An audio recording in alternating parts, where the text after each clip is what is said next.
Hi, I'm Jason, a 21-year-old who's been through more than most at my age.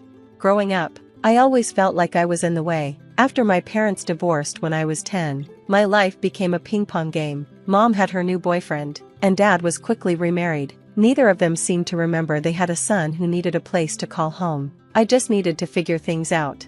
Jason, you'll stay with your dad for a while, Mom said, avoiding my eyes as she packed up my room into boxes. Dad was no better. Your mom should be taking care of this, not me, he muttered when I arrived with my bags. The back and forth continued, each day growing shorter and their patience thinner.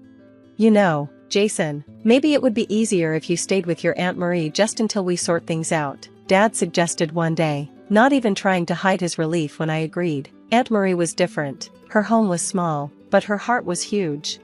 You're welcome here as long as you need, Jason, she said, the first time someone made me feel wanted in years. Why don't they want me, Aunt Marie? I asked one night, the weight of my parents' neglect heavy on my young shoulders.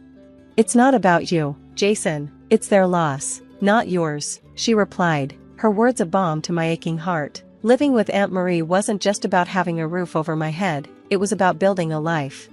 Every school morning started with her famous pancakes and ended with her at the kitchen table, helping me with homework. She was more than a guardian, she was my biggest fan and toughest critic all rolled into one.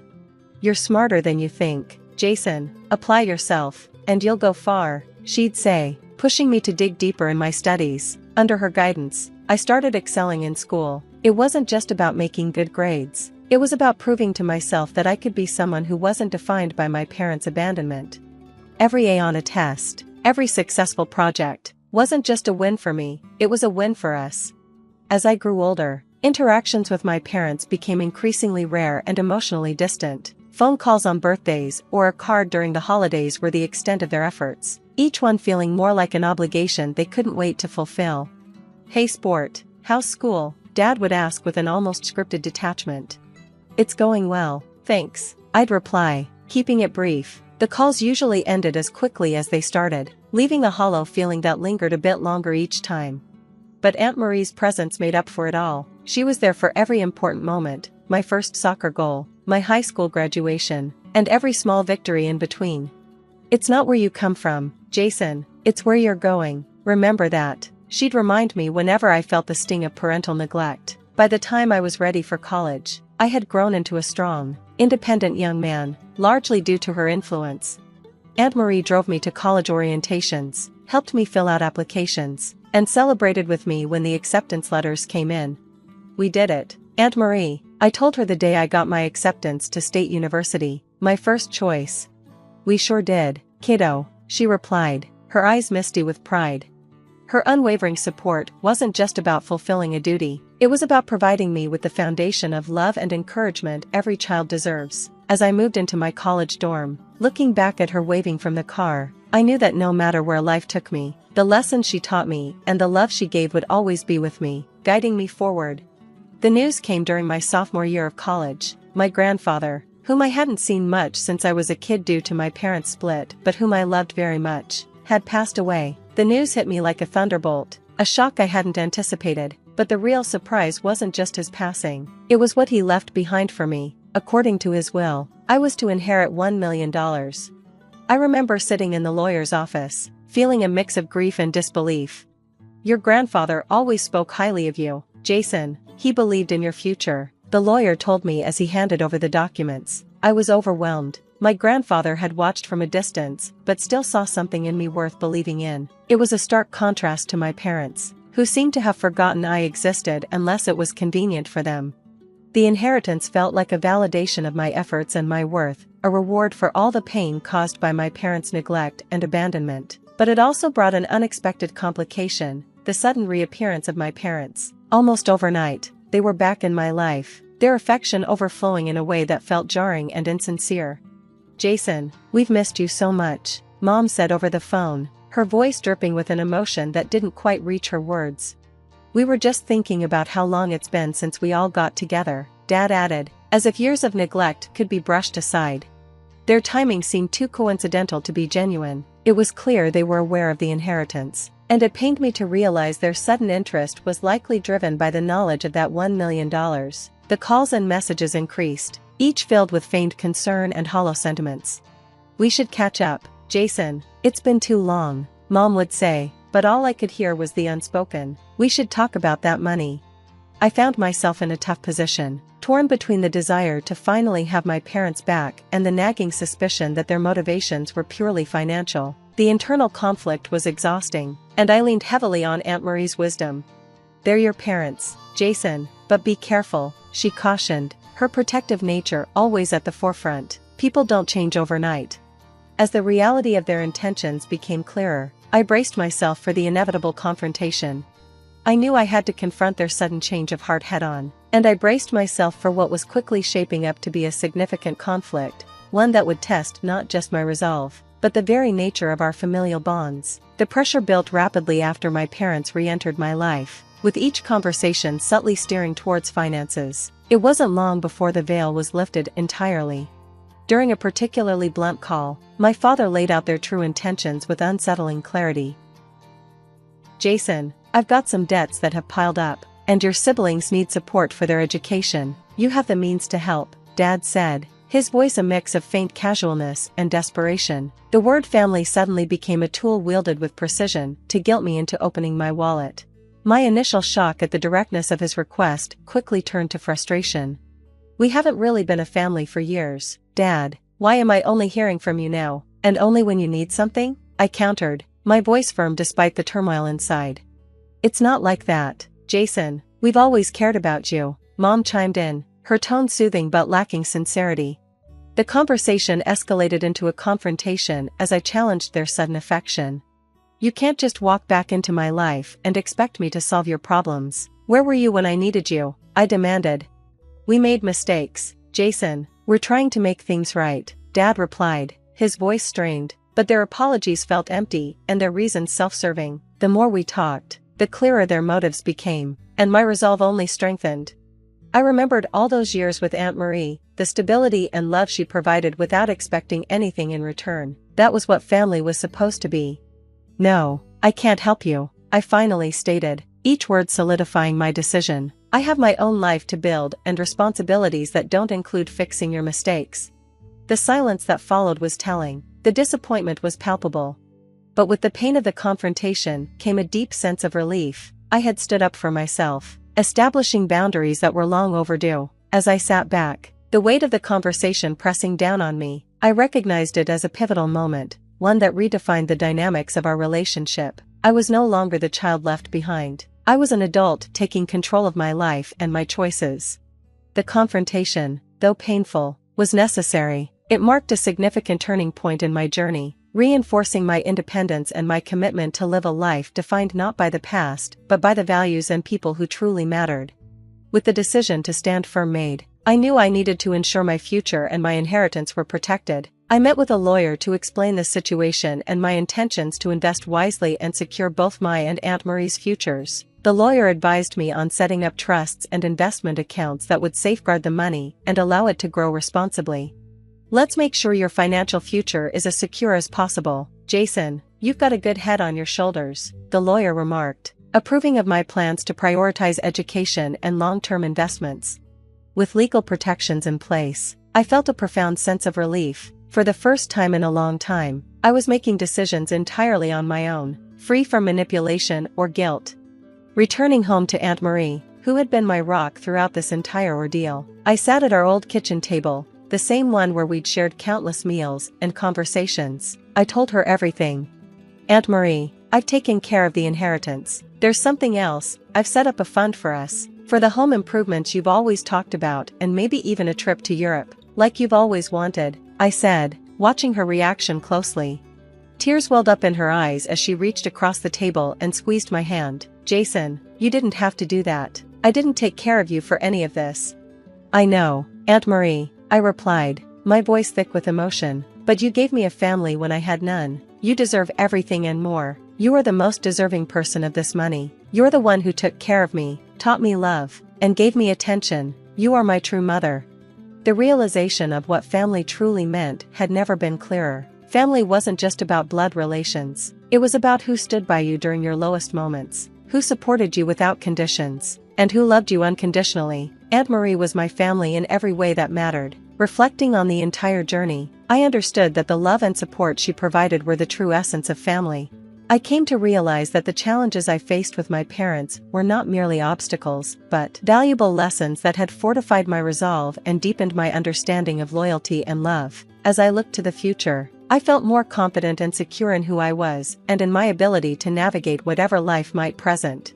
With Aunt Marie by my side and a clear path ahead, I was ready to embrace new possibilities. I understood that true wealth wasn't measured by my bank account but by the relationships that had endured and the resilience I had gained. The clarity about what truly matters and the strength to stand up for myself were the real inheritances from my grandfather and father. These lessons would guide me long after the money was spent, ensuring that I lived a life rich in love and integrity, a life that Aunt Marie and I would build together.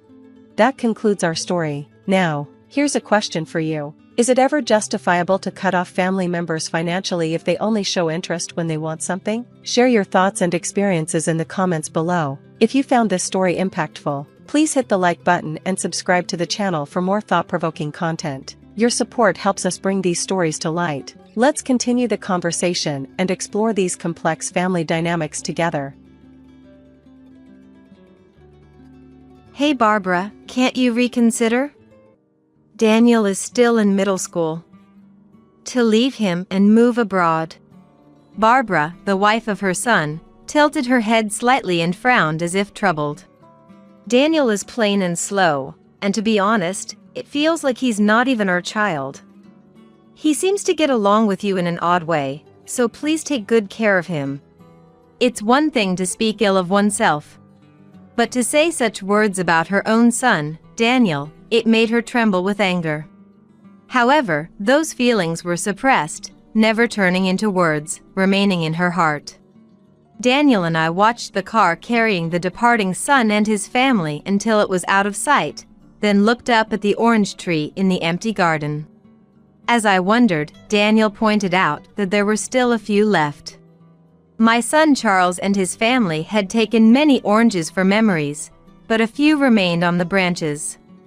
From a distance, it was hard to see clearly, but some of the fruit seemed to be slightly damaged. Does that mean they didn't want those oranges? As it got colder with a slight breeze, I suggested to Daniel that we go inside, but he shook his head slightly and turned to me, his face overflowing with tears. Dad and Mom don't want me because I'm slow. It's okay. You don't need to worry. I was furious. I closed my eyes, pondering what to do with this anger, and then pondered some more, firmly resolving to affirm and raise this child positively. My name is Susan. Lately, I've lost my appetite and have been feeling unwell. When I consulted a doctor about my unclear health issues, I was advised to get more nutrition. Even with the vague advice to get more nutrition, I wondered what exactly I should eat, considering going to a steakhouse every day. But that would never be sustainable with any amount of living expenses, so I decided to make balanced meals every day. No, that would be too much hassle to keep up. So, I decided to make it a point to eat the oranges planted in my garden. Honestly, I never really cared for the oranges planted in the yard before. I hadn't paid much attention to them every year. Usually, I left the fruit for the birds to eat or just cleaned up whatever fell to the ground. But this year, after seeing a TV infomercial about easy-to-use pruning shears, I was full of motivation and bought them. Just when I was determined to start picking the oranges, I ended up hurting my back. It was supposed to be easy according to the sales pitch, but apparently not for someone with a bad back. If there's a house in a quiet residential area known for its large orange tree, that would be ours. Our orange tree has years when it bears lots of fruit and years when it doesn't, and this year, the branches are laden with oranges. It's just the year I was determined to eat a lot of them. But what to do with my injured back? Just when I was thinking that, my son and his family came to visit at the perfect time. When I explained the situation to my son, he immediately said, "All right, I'll pick them." And he rushed out to the garden. My son and my grandson, Christopher, were using a long-handled pruning shear to joyfully pick oranges from the branches. "Wow, Christopher! You got a big one!" My son skillfully cut the oranges from the branches and had his son pick them up.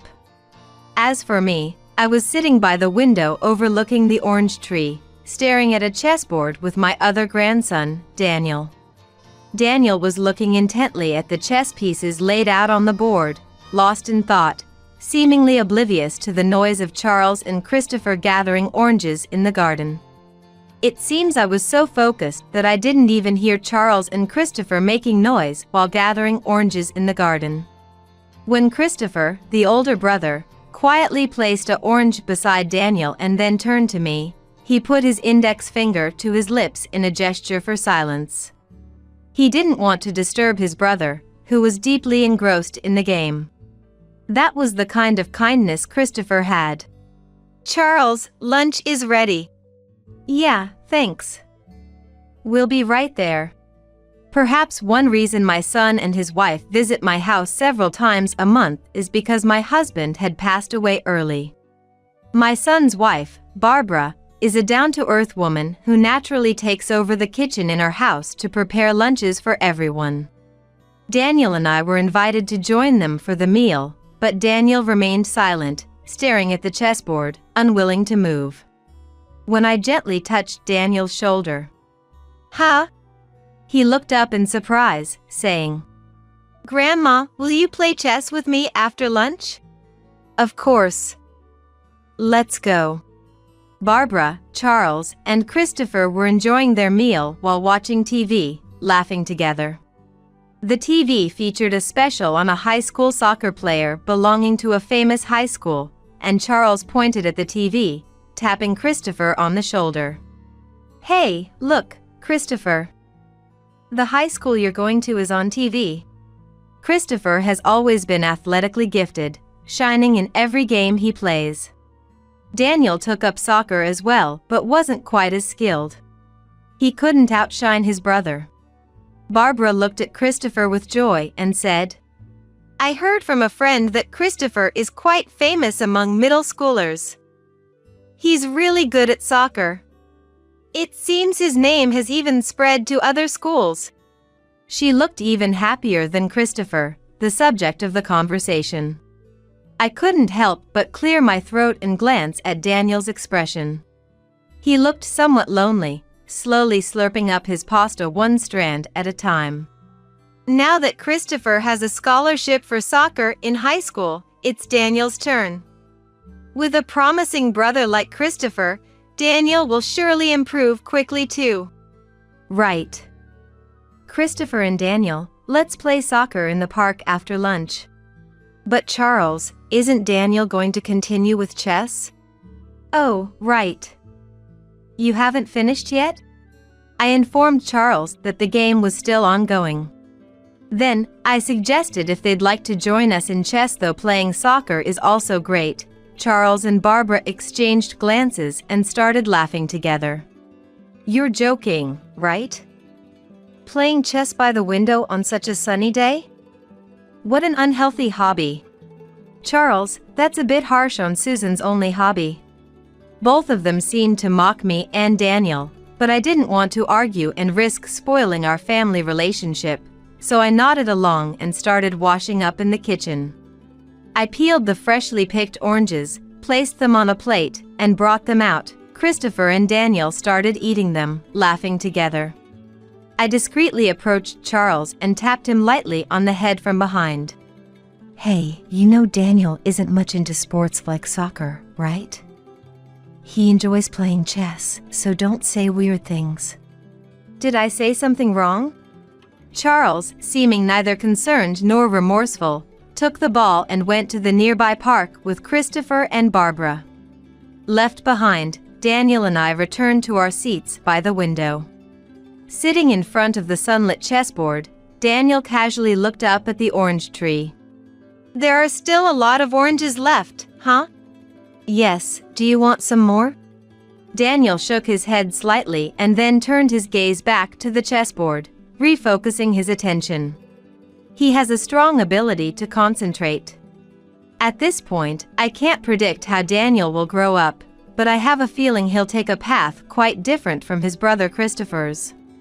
And so years passed since then. On a sunny day, Daniel and I were again eating oranges picked from the garden. After Charles finished bringing in few small boxes to my house, he stood by the window with a gentle smile, looking up at the orange tree. "Sorry, Mom, please take good care of Daniel." I pondered over how to respond. While caressing the oranges picked from the garden, I sighed. Christopher, having been recognized for his soccer talent at his new high school, was scouted by an overseas club team. I, knowing little about soccer, couldn't grasp the significance of the team that scouted my grandson. But when I heard Charles was ready to quit his job and move abroad, I realized this was a big deal. With assistance promised by the scouting team for their life abroad, Barbara was already excited about the overseas move. Every time we met, she would say, "I'm really interested in foreign cultures." She was already studying the culture of the country through books. I had assumed the whole family would move abroad, but they asked me to raise Daniel alone in my house. Christopher was initially surprised and was opposed to the idea. "Think about it, Christopher. Wouldn't Daniel be happier living here with Grandma than in an unfamiliar environment? Don't you think so?" But Barbara convinced him by saying so. And today, after moving all of Daniel's belongings into my house, they were set to leave on an afternoon flight. Daniel looked sad as he checked the contents of a cardboard box filled with his clothes. Charles and Christopher, knowing they wouldn't return to this house for a while, picked many oranges from the garden tree as a final memory. As the tree's branches became bare with each orange picked, it started to look naked. "Daniel, Grandma might not feel well sometimes, so help her out, okay? And work hard on your studies too." Charles said this to Daniel as he cheerfully bid farewell. Though I knew it was already decided, I couldn't help but pull Barbara aside to a spot away from Christopher and Daniel and started speaking in a low voice. "Hey Barbara, can't you reconsider? Daniel is still attending middle school. To leave him and move abroad." Barbara tilted her head slightly and frowned as if troubled. "Daniel is plain and slow, and to be honest, it feels like he's not even our child. Since he seems to get along with you in a strange way, please take good care of him." It's one thing to speak ill of oneself, but to say such words about your own son, Daniel, made me tremble with anger. However, those feelings remained pressed deep into my heart, never turning into words. Daniel and I watched the car carrying my departing son and his family until it disappeared from view, then turned to look up at the orange tree in the empty garden. As I wondered about the tree, Daniel spoke and pointed out, "There are a few left." Charles and the others had taken many oranges as memories, but a few remained on the branches. From a distance, it was unclear, but some appeared slightly damaged. "Does that mean they didn't want those oranges?" As the breeze grew colder, I suggested to Daniel that we go inside. He shook his head slightly and turned to me, his face overflowing with tears. "Dad and Mom don't want me because I'm slow. It's okay. There's nothing to worry about." I was furious. I closed my eyes, pondering what to do with this anger, then resolved to affirm and nurture this child positively. 9 years have passed since then. Beside the chessboard by the window, I looked up at the orange tree in the garden. The birds know best when the oranges are ripe, pecking at the fruit when it's time. I used this as a cue to start harvesting. Stepping out from the window to the garden, I picked a low-hanging fruit. It was free of insect damage and had a nice color. After the doorbell rang, I called out loudly, "It's open!" To my surprise, I was greeted by an unexpected visitor as heavy footsteps approached. "Mom, it's been a while. Where's Daniel?" It's really been a long time. What brings you here all of a sudden? Well, I saw Daniel's achievements in the newspaper. Isn't it amazing? Finally, he feels like our son. As I sighed heavily and sat back down in front of the chessboard, Barbara asked, "Where's Daniel?" "He's reading a chess magazine in his room. He's a pro now, so try not to disturb him." Since our parting 9 years ago, Daniel and I played chess daily, and he gradually showed his talent, eventually becoming a professional chess player. The journey was tough, but we persevered together. Though he never said it, Daniel might have wanted to prove something to the parents who left him. Recently, Daniel won a major title as a pro chess player, making headlines.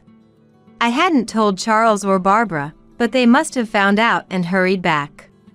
Soon, Daniel came out of his room. He had grown taller and more robust over the 9 years, the perfect picture of health. Charles, seeing his son all grown up, said, "It's been a while." Saying this, he put his arm around Daniel's shoulder, and from behind, Barbara also. "You've become so admirable," smiled tenderly, as if completely contented. "Now I'm willing to live with you. Now that you're a respectable adult, it's your turn to help out your dad and mom with their lives. I'm apparently not your child, so I have no obligation to help." The conversation sounded almost like a comedy, making me burst out laughing. Charles, tapping Daniel on the shoulder, looked puzzled. It seemed like the words were completely unexpected. The audacity to offer to live together after 9 years was astonishing. "What's wrong? Are you being stubborn after this long reunion? You must have been lonely living with Grandma all this time. Don't worry, we'll live together from now on." "What are you talking about? Live together? I'm not a child anymore, why should I live with you?" Barbara, pulling Charles away from the frozen embrace, said, "What are you saying? We haven't been able to contact Christopher for years, and our life is in shambles. We've been living off Christopher's soccer income, and now we have no savings. What does that have to do with me? After all the effort we put into supporting Christopher's soccer, he suddenly disappeared. We didn't know what to do. It's impossible for us to start working now, and you're the only one we can rely on. If you're looking for Christopher, he's here in this house." "Hey, Christopher." At Daniel's casual call, Christopher appeared from the kitchen, wearing a cute cat apron, holding an orange, and skillfully peeling it with a knife. "What's up?" Christopher, with an innocent expression, surprised Charles and Barbara by being there. "Christopher, why are you here?" "Seems like there's a lot we need to talk about, so just sit down and wait. I'll cut some oranges for us." As Christopher served the oranges on a plate to Charles and Barbara, I prepared coffee for everyone. Christopher began to share that, although he was initially enthusiastic about his soccer career and contract with an overseas club, his experiences abroad gradually sparked an interest in becoming an interpreter. Upon hearing Christopher's dream, Charles, "Being an interpreter won't earn you as much as a professional soccer player. That's not acceptable," dismissed it without even listening. Disappointed by his parents, who seemed only to care about the money he could bring in rather than his dreams, Christopher lost interest in soccer. He secretly contacted Daniel and me and returned to our town. Now, he's working at a language school while studying to become an interpreter. After explaining this, Christopher sat up straight and faced Charles and Barbara directly. "I'm truly grateful that you took me abroad for soccer. But I've found a dream I want to pursue more than soccer. If you're going to deny that, I'd rather you not be involved in my life." "Not be involved? Do you know how much we sacrificed to support your soccer career abroad?"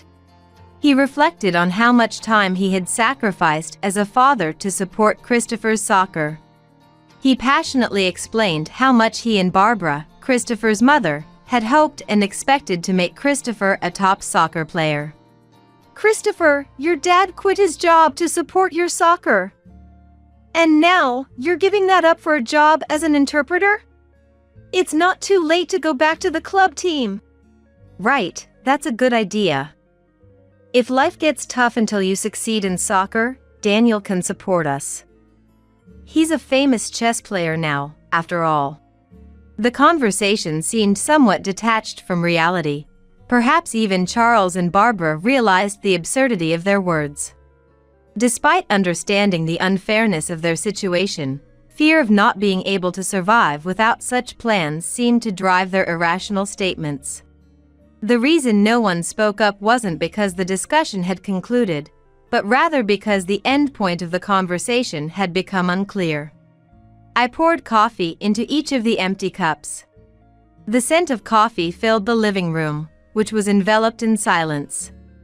Daniel quietly shifted his gaze to the chessboard by the window. After Dad and Mom left for abroad, I played chess almost every day. Left for abroad? That makes us sound like the bad guys. Do you think you would have been happy if you had come with us?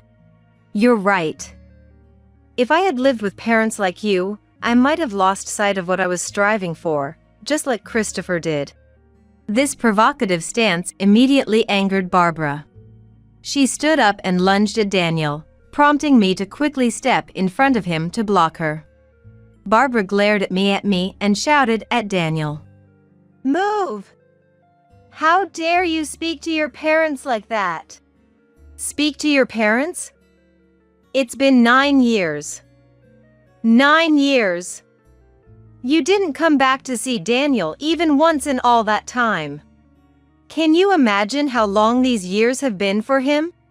We are their parents, you know? Can you believe that children wouldn't help their parents? Christopher and Daniel are saying they're abandoning us when we're in trouble. Charles, not wanting to be outdone by Barbara's intensity, stood up to face me as well.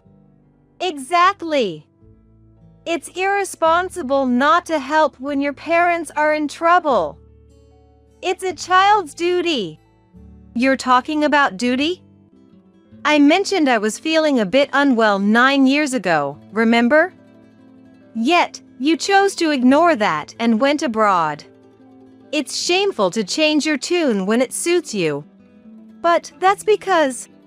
Charles mumbled awkwardly, his gaze darting around, not sure what to do. Christopher approached Daniel with a calm voice and apologized. I'm really sorry for everything. Dad, we've decided we want to cut ties with you and Mom. Can you just leave us alone from now on? Don't joke around. What do you take your parents for? Use us when convenient and discard us when done? You're going to abandon us irresponsibly while we're struggling with our lives? Involuntarily, I found myself shouting. That's not it. My voice might have echoed throughout the quiet neighborhood, possibly heard by the neighbors. But I couldn't worry about the neighbors at such a moment. I grasped Christopher and Daniel's hands firmly in mine. Holding them by my sides, I could feel them trembling slightly.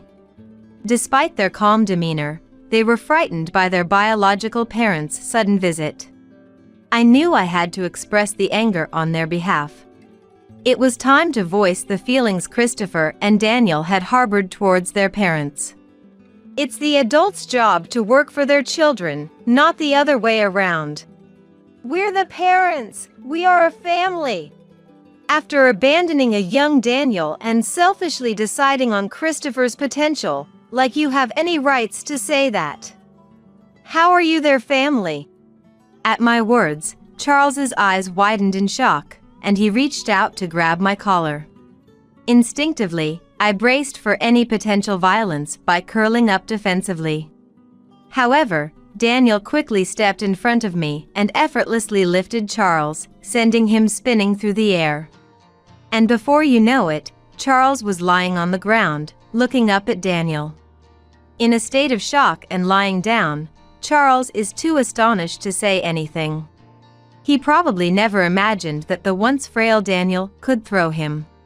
I won't allow anyone to harm our family. Being completely thrown can make a person feel utterly defeated.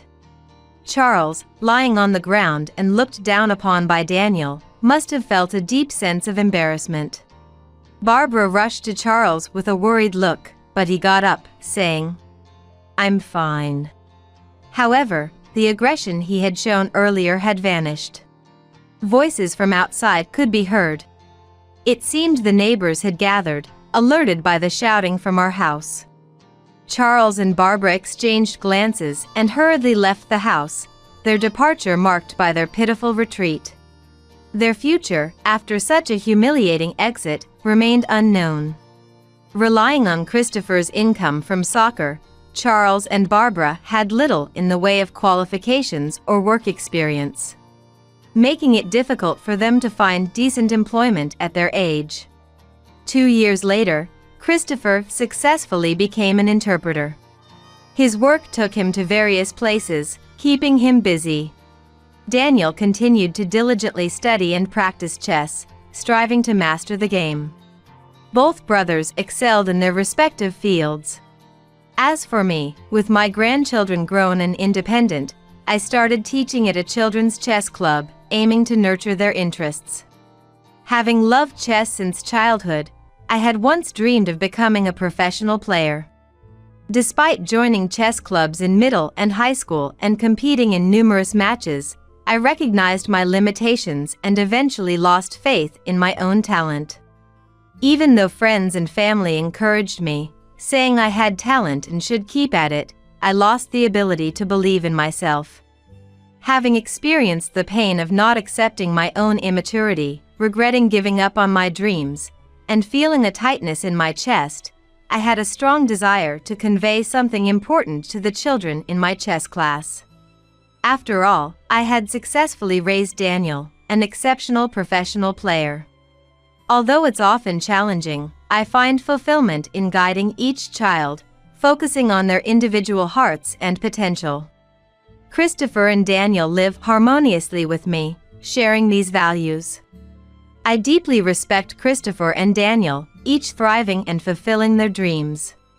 One day, after a long while, Christopher and Daniel offered to pick oranges in our garden.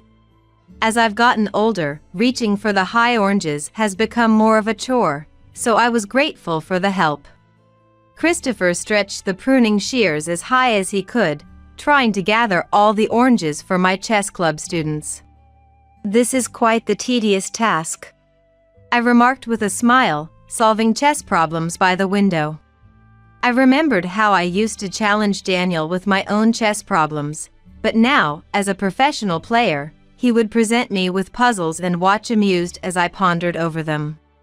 "This one's tough." It's a joyful realization that Daniel, whom I taught chess, has far surpassed me in skill. Hearing laughter, I saw Christopher and Daniel gathering oranges with joy. "Grandma? What's up?" "There's something I've always wondered about every year." Daniel pointed to an orange located at the very top of the tree. "That branch is always out of reach with the pruning shears, so picking from it is forbidden. Shouldn't we pick all of them for your chess students?" I stopped Christopher from fetching a ladder from the shed. "Leaving a few oranges on the tree keeps it from looking completely bare." I chuckled. "Leave that one. It's meant to be left there." I used to look at the remaining oranges after Dad and Mom left us and wonder if I was like those unwanted fruits. Daniel's face showed a hint of sadness. I remained silent, focusing on the chess problem. "Not just for oranges, but there's an old custom of leaving one fruit on the tree instead of picking them all." Daniel came over to me and watched as I pondered over a chess problem he had created. His expression bore the same youthful look as it did back then. "There's an old custom of leaving one fruit on the tree as a token of gratitude and hope for future harvests." Gratitude and hope. Moreover, it's left as food for the birds to help them through the harsh winter. The last remaining orange isn't unwanted, it's actually the most special one. Special. I see, so that's how it was. Daniel whispered softly, and I gently stroked his head. Daniel, who has grown quite a bit, doesn't try to escape from my hands and allows me to continue stroking him without resistance. Well, what to do now? This chess problem presented by such a dear grandchild. It's too difficult for me to understand at all. Maintaining my dignity as a respected chess figure in his eyes was crucial, yet finding the solution seemed impossible in the moment. As I pondered, stroking Daniel's head, I hoped for a way out of this predicament, wishing for more such special moments to continue indefinitely. I've got a spa reservation today. Walk to the hospital, will you? Come on, get down quickly. If you won't get down by yourself, I'll make you get down. My granddaughter Shirley and I, confused, both feverish and delirious. On a day of heavy snow, we had both come down with a high fever. This was happening in the car, as Jennifer, my son's wife, reluctantly agreed to drive us to the hospital. We couldn't comprehend Jennifer's words and couldn't get up from the car. She must have been displeased with our pitiful state. Jennifer came around to the back seat, dragged me and Shirley out of the car. Now, the nuisances are gone. Good luck making it to the hospital. Laughing loudly, Jennifer drove away. Mom, did she really just abandon us? Even in such a moment, Shirley still saw her as her mother. Shirley had been harassed by Jennifer even before this incident. She hid all the harassment from us adults, always trying to act strong. But when you're sick, your true feelings can show. Feverish and delirious, tears in her eyes, Shirley watched the car drive away. We had been enduring Jennifer's harassment for a while, but this was the last straw. From the hospital phone, I managed to call someone for help. I'm Carol. I retired last year and now work part-time, a 60-year-old housewife. Until 6 months ago, I lived in a small detached house with my husband. However, he suddenly passed away due to illness. It was just 2 months after the illness was discovered. The suddenness of it all made it hard for both my son Edward and me to accept reality.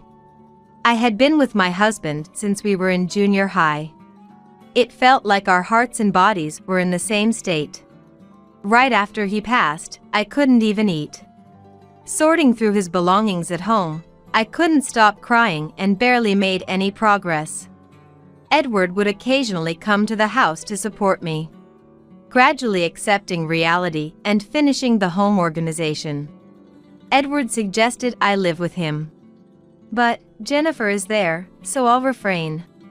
Edward got married around the age of 30. His wife, Jennifer, a housewife 2 years younger than him, approached him at their workplace. Won over by her passionate pursuit, Edward, after about 6 months of dating, quickly married her. After marrying and retiring, Jennifer was blessed with a child and gave birth to their daughter, Shirley. Jennifer truly adored Edward. Though their meetings were infrequent, it was evident from her actions how much she valued Edward. Perhaps that's why she preferred to keep some distance from the in-laws' house. Jennifer and her family lived about an hour's drive from our home, having bought an apartment there. However, even after marriage, Edward remained very caring towards us, his parents. He once bought a refrigerator for my birthday as a present. Not only that, but for our wedding anniversary, he would take us, his family of 3, on vacations. He was a child with strong family values, by any standard. But it's not like we spoiled him without limits. Of course, we praised him when he did well and scolded him for doing what he shouldn't or when he behaved badly. Even after marriage, we told him not to go out of his way for us and to prioritize Jennifer and their family. However, Edward always said, Jennifer is very understanding.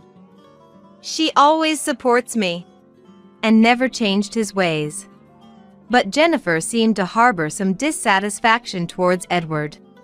In moments when it was just the two of us women, she would indirectly speak ill of us, as if she harbored hostility. There were no direct actions like breaking things, but I feared something might happen if we spent too much time together. Edward was a good kid but not the best at sensing things. Jennifer seemed to take advantage of that, acting as a gentle and kind woman in front of Edward. Between the two of them, they seemed to manage well enough. Honestly, I had some reservations about moving in with them due to these circumstances. Living alone can be tough, right? Jennifer and Shirley are both on board with you moving in. Having my granddaughter Shirley around meant I wouldn't be alone with Jennifer as much. Plus, it was unlikely she would do anything in front of Edward. Shirley was cheerful and more like Edward in personality. She was fond of me, too. Holding on to a sliver of hope, I nodded in agreement. All right. I'll be careful not to be a bother. Please let me live with you. You're more than welcome. We'll get your room ready. Since I wasn't giving up my own home, I only had to pack the essentials. Thus, I moved in with Edward and his family, keeping only the most important things at my house. My faint hope was quickly shattered. After moving in, I experienced harassment from Jennifer, especially when Edward wasn't around. She would open parcels I ordered online, eat the ice cream I bought without permission. And sometimes my laundry was the only batch not washed. Carol can do it herself since she's capable. Please buy your detergent, too. If I used the dryer, I'd be scolded for wasting electricity. Reluctantly, I started separating my laundry into a different basket. Yet Edward noticed nothing. Instead, he thought I was voluntarily taking on household chores. This was likely because he spent little time at home and left all the housework to Jennifer. Jennifer actively takes care of Shirley in front of Edward, so life goes on to some extent. However, this life felt suffocating for me. I debated countless times whether to report this to Edward or leave the house. But I thought all it took was for me to endure. I didn't come here to break up a family with a daughter. Instead of talking to Edward, I kept a diary of my unspoken frustrations. As potential evidence for anything that might happen, detailing everything meticulously. Using a voice recorder would have made for stronger evidence. But I didn't want to escalate things, so I refrained. It was frustrating, but I was living under their roof. I was determined to endure until things settled down. That was until I saw Jennifer harassing Shirley. I caught her throwing Shirley's stuffed animal into the trash. It didn't seem like discipline or teaching a lesson. Edward has always adored children, especially his daughter Shirley. To the point of spoiling her. He regularly bought her the things she wanted, including the stuffed animal she just had thrown away. As far as I could tell, Shirley hadn't done anything wrong to deserve that. Shirley, did something happen? So I asked her. It's always like this. Always? Nothing happens when Dad is here. But when he's gone, she becomes like a demon, scary. That bad? Sometimes there's no food, and she tore the clothes Dad bought because Shirley is a bad girl. It seemed Jennifer was jealous of Shirley too. It was obvious to me how much Edward cared for Jennifer. The engagement and wedding rings were from a high-end brand Jennifer wanted, costing a total of $10,000. He never missed giving presents for birthdays or anniversaries. Yet, Jennifer felt she wasn't his #1 priority. In front of Edward, she was a good mother, but without him, she acted like a tyrant. With Dad, Mom buys me anything and is kind. I'm scared of getting scolded by Mom, so please keep this a secret. Shirley is in 2nd grade this year. A young child bearing this alone. Why didn't I notice sooner? Enduring it alone wasn't the solution. I regret focusing solely on my issues. The day I witnessed the harassment, Edward came home past 11 p.m. due to overtime. I resolved to talk to him the next day. But he had to leave on an emergency business trip. With a significant issue at hand, there was no time to talk. While Edward was away, Jennifer invited friends over daily. Birds of a feather flocked together. Her friends didn't find her behavior odd. Jennifer did as she pleased, hosting parties at home. During this time, not only was I neglected, but Shirley wasn't even provided meals. The harassment towards me escalated. I needed to find a way to consult Edward over the phone. But Jennifer sensed my intentions. Don't report to Edward. It would be troublesome if my position were jeopardized further. Jennifer took both my mobile phone and Shirley's. I couldn't retrieve them without knowing where they were hidden. Although there's a phone in my own house, I didn't know Edward's cell number. Moreover, with Jennifer often home, we were under constant surveillance. Escaping was difficult, and running away alone would be futile. I had to find a way to rescue Shirley too. I was starting to panic. Jennifer's neglect had become evident. I was cooking for Shirley with groceries I bought with my own money. I took care of all the laundry, walked her to and from lessons, and handled everything from taking out the trash to cleaning. Despite this, Jennifer continued to host parties every day, and if I missed even a day of cleanup, the house would start to smell, affecting Shirley, who has a chronic respiratory condition and needs regular visits to a major hospital for blood tests, X-rays, and other exams, which I accompany her to. Grandma, are you overdoing it? It's okay, I'll protect you, Shirley. I hope Dad comes back soon. Seeing Shirley tear up made me realize the urgency of resolving our situation. It had only been 2 months since I moved in. I had quit my part-time job due to the move and wasn't part of any community groups like senior clubs. With my mobile phone taken, I had no means of communication. I had no one to directly consult with. I wasn't even informed how long Edward would be on his business trip. It was the beginning of days filled with despair.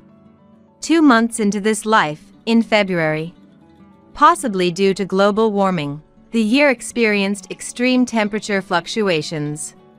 Mental stress likely played a role, but both Shirley and I had been feeling unwell. Sometimes Shirley would skip school. School is better than home, she insisted. Then came a day with snowfall said to occur once every 10 years.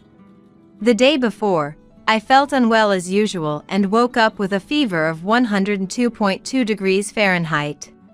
Shirley seemed to have caught a fever too, struggling even to get up. We had no antipyretic pain relievers at home. It could be a seasonal epidemic. I had heard that using over-the-counter fever reducers could be risky in such cases. Somehow, we needed to get to a pediatrician or an internist. Jennifer had been aware of our ill health, but had done nothing. There was no sign she would help this time either. The nearest hospital was about a 10-minute walk. Though Shirley was in 2nd grade, she was taller than her peers. At over 60, I've never been injured, but physically, it was demanding. If only I weren't feverish. Reality remained unchanged despite my wishes. I managed to get Jennifer to call a taxi company. But due to the heavy snow, all were out.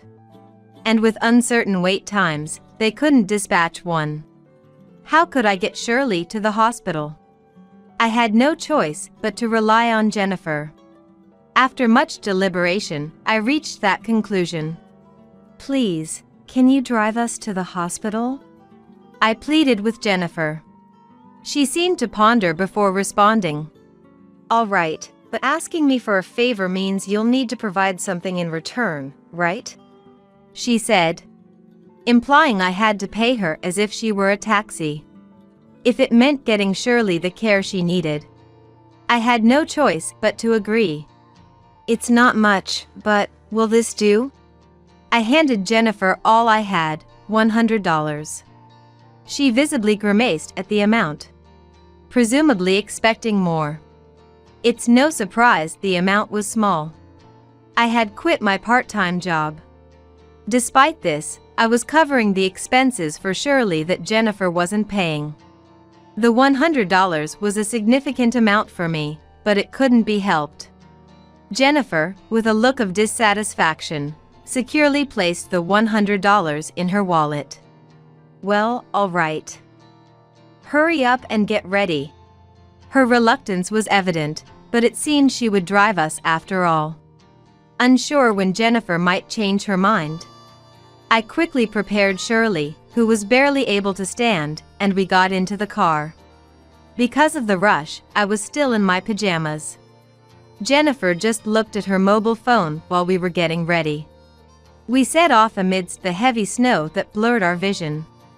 Jennifer's irritated driving came to an abrupt halt halfway to the hospital. What happened? Did the car break down? I just remembered I have a spa appointment today. Walk the rest of the way to the hospital. Come on, get out quickly. If you won't get out by yourself, I'll make you get out. Shirley, delirious with fever, and I, confused, couldn't understand what Jennifer was saying and couldn't get up from the car. Apparently displeased by our inability to move, Jennifer came around to the back seat and literally dragged us out of the car. Now, the nuisances are gone. Good luck making it to the hospital. Laughing loudly, Jennifer drove away. Mom, did she really just abandon us? Even in such a moment, Shirley still regarded her as her mother. With tears in her eyes and a feverish gaze, she watched the car drive away. Shirley, let's go to the hospital first. We'll deal with Mom later. My words might not have been very convincing, given I hadn't managed to do anything so far. But that was all I could offer at that moment. The guilt and helplessness I felt towards Shirley nearly made me cry, but I was desperate to hold back the tears. Supporting each other, we managed to reach the hospital. Mom. Even while receiving treatment, Shirley mentioned Jennifer. Why must my young granddaughter endure such hardship? My patience had reached its limit. Fortunately, it was the hospital Shirley regularly visited, and they agreed to admit her. Hospital life was more restful than being at home.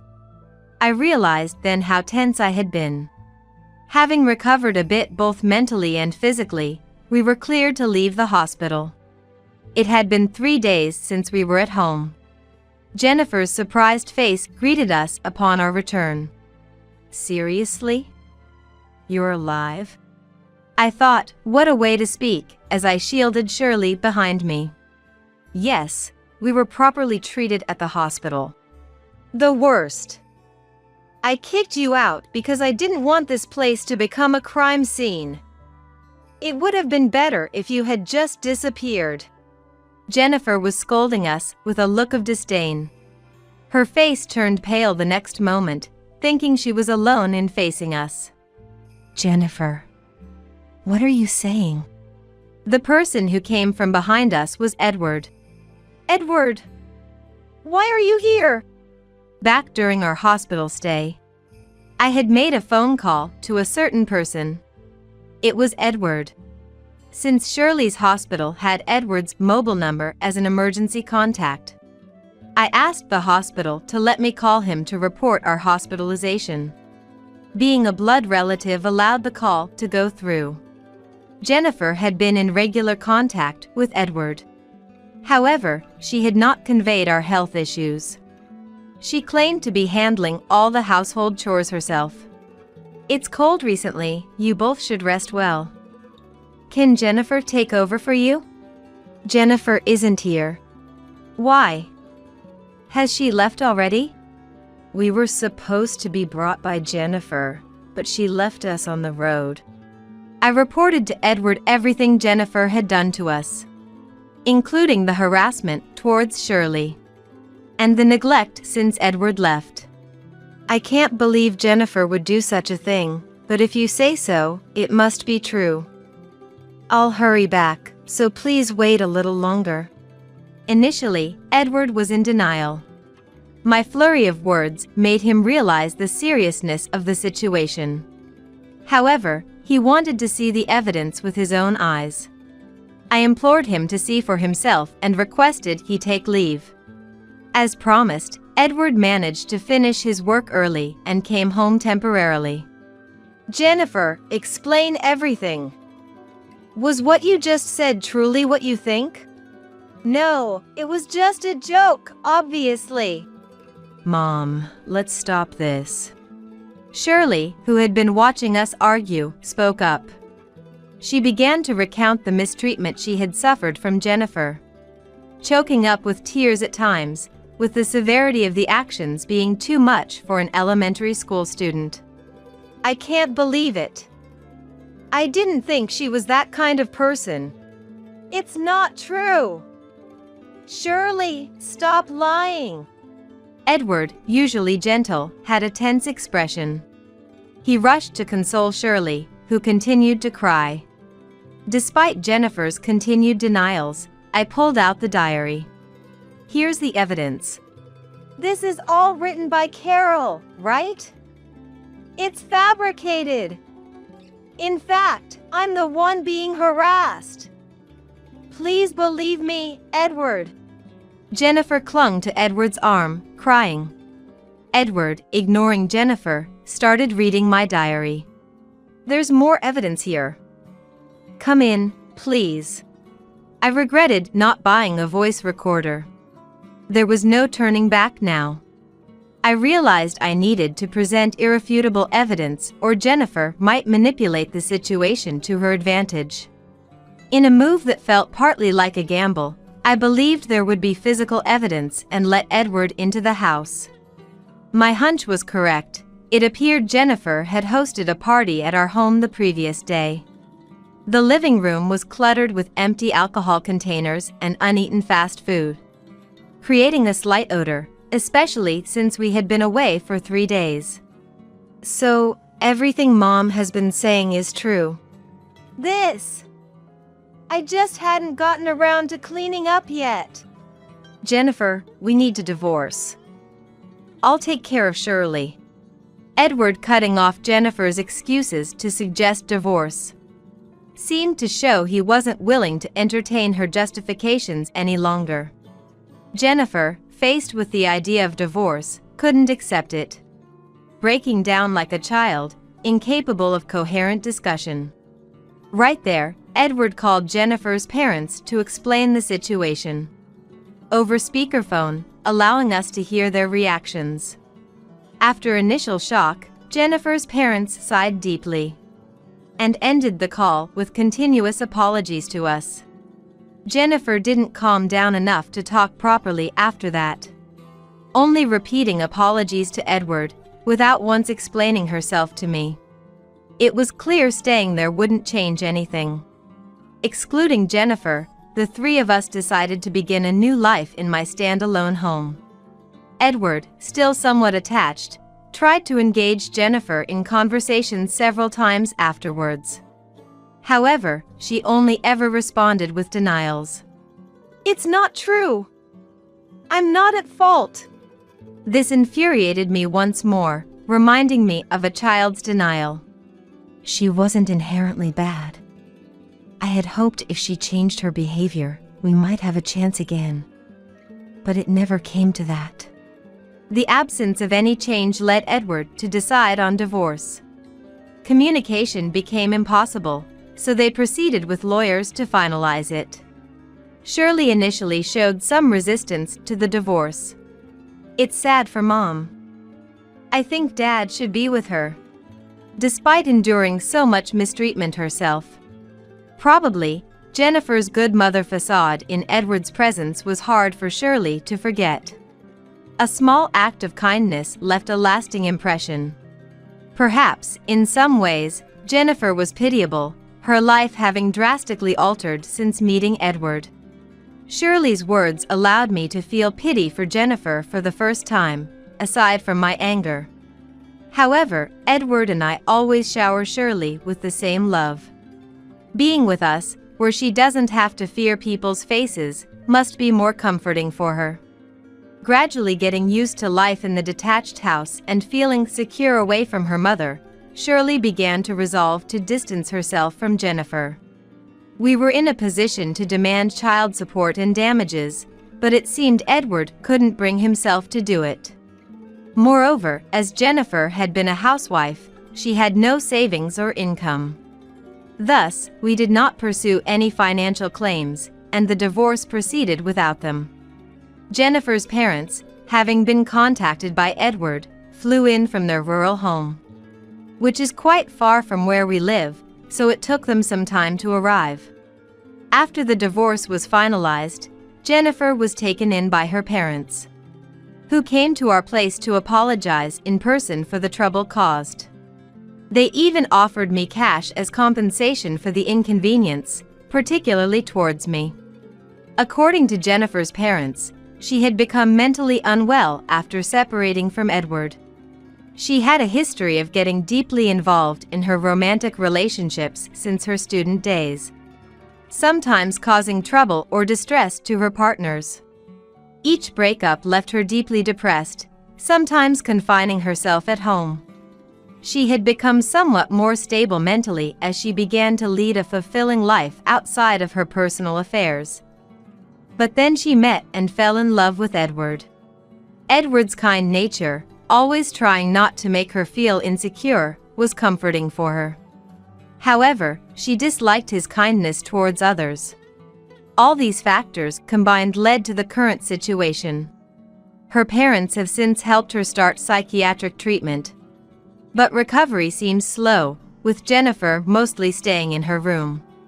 Hospitalization was considered, but for now, she is being closely monitored at home.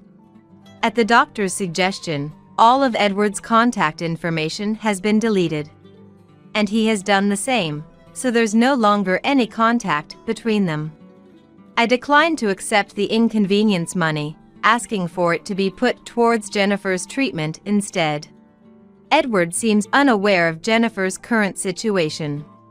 We, the parents, debated whether to inform him but decided against it, thinking neither Edward nor Shirley would want to revisit those memories. Especially Shirley, who might think, if only I hadn't been there. The scars Jennifer inflicted during her childhood are too significant. We've decided to keep it among ourselves. Life with Edward and Shirley has begun, and not once have I felt like a burden. I feel sorry that Shirley had to transfer schools, but she insists it doesn't bother her. Edward tries to finish work early and come home. I haven't resumed part-time work, but joined a local seniors exercise club, realizing the importance of community engagement through this ordeal. This has also allowed me to get to know our neighbors.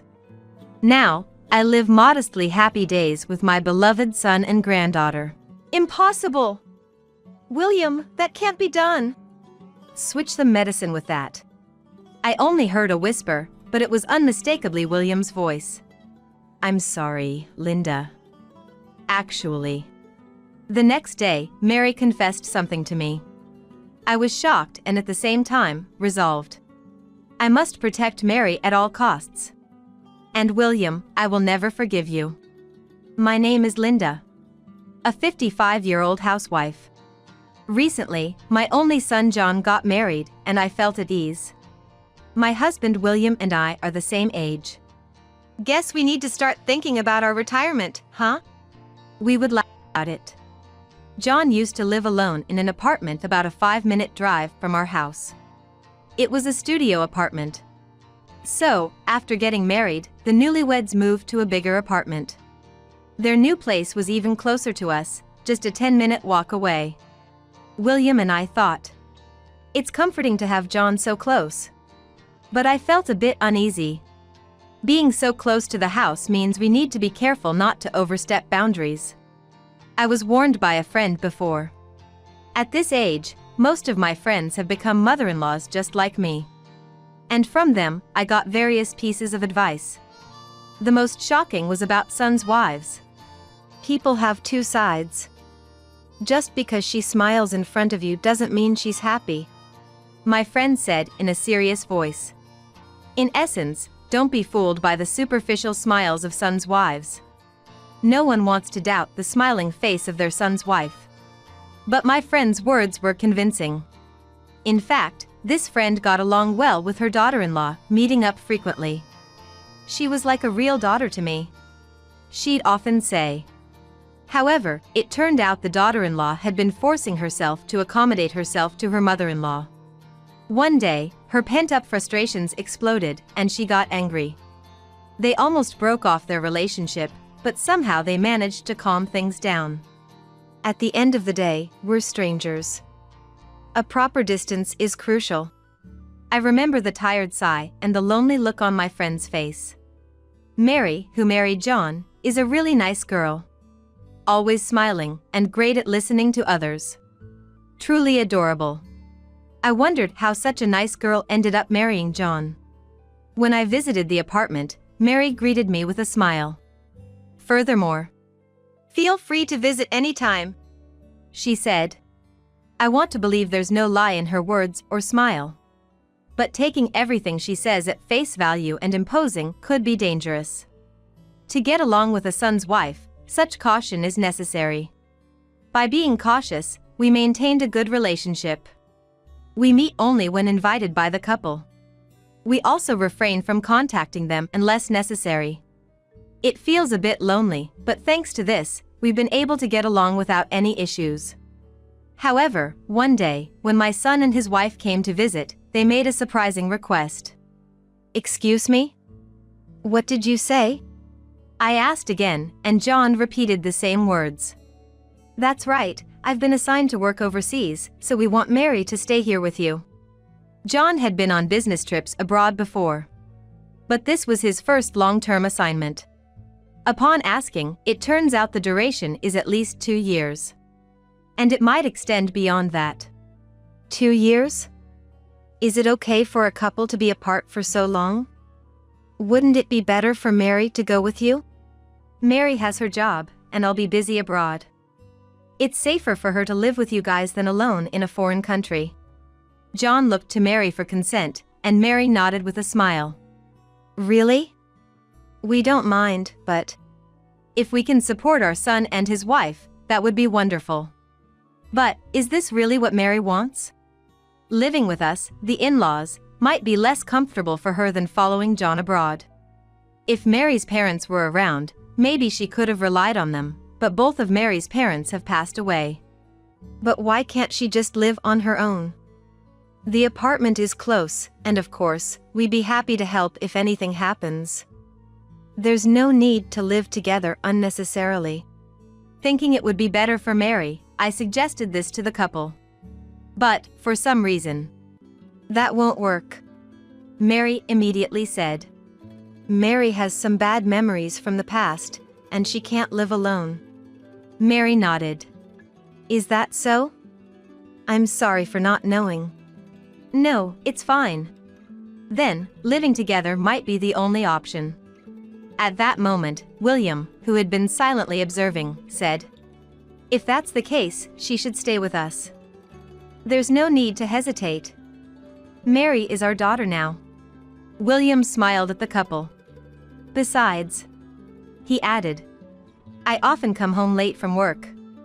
It'd be better for Linda to have Mary around than to be alone. True, William doesn't start work early, but he often comes home late. It's reassuring not to be alone at such times. Yes, if Mary is okay with it, let's live together happily. Indeed, there are benefits to living together. Not only drawbacks. And unlike me, a housewife, Mary has a job. We won't always be together. Maybe we could make it work. Thank you. I'm looking forward to it. Us too. And so, Mary began living with us. I was nervous about living together, but Mary was indeed a good person. Linda, good morning. Would you like to join me for breakfast? When I woke up, there were delicious-looking scrambled eggs, sausages, and soup on the table. Oh, thank you. I'm so happy to have someone cook for me, it's never happened before. But, it must have been a lot of work. No, I was making some for myself anyway. I hope it's good. Let's eat. Yes, it's delicious. I'm glad. Mary has a job, so I did most of the housework. But Mary never dumped everything on me. Instead, she actively helped with the chores. John really has an eye for people.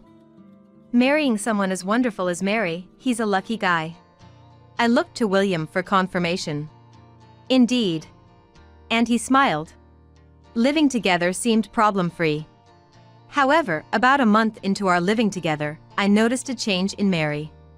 She still did housework between her job duties but started to stay in her room unusually often. After meals, she'd head straight to her room and not come out until morning. Even in the morning, she used to have breakfast with us, but now she'd leave for work before we even woke up. Did I do something to make her dislike me? It's lonely. I told this to William, who returned home late. Are you thinking too much? Mary might just want some alone time. That may be true, but I feel like she's avoiding us. Living together with us. Mary has to be considerate of us every day. Maybe she's tired of it. As I pondered, William patted my shoulder. Don't be too anxious. It's bad for your health. Don't fall sick again. I had previously been hospitalized for a stroke.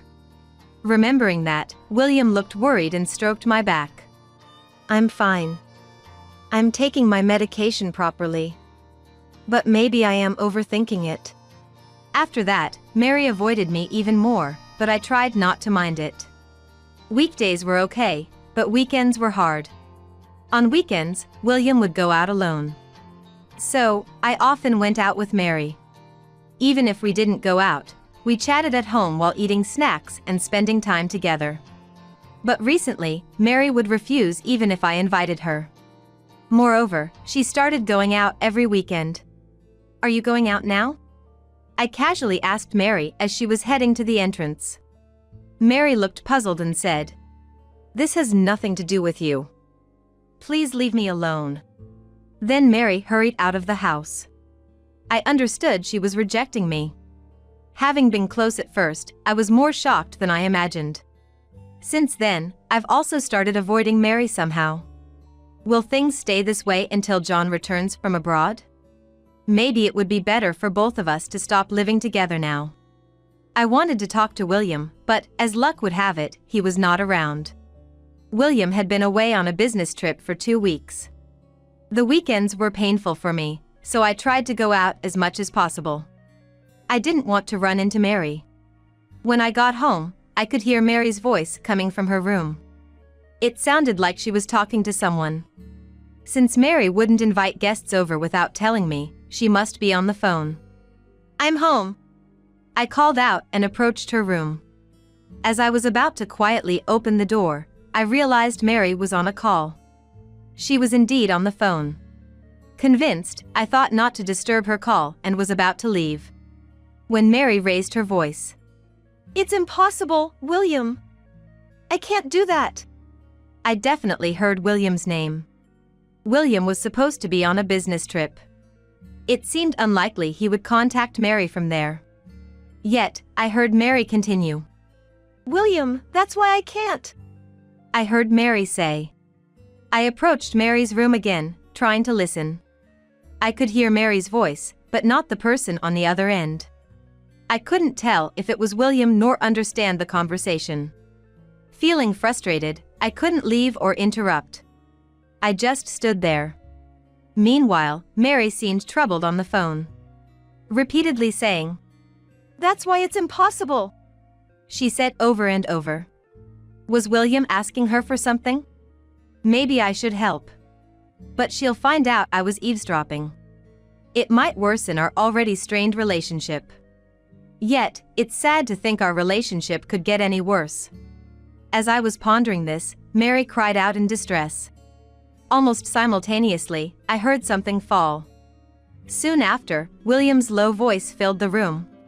"Switch the medicine with that." Perhaps Mary dropped her smartphone, causing it to switch to speaker mode.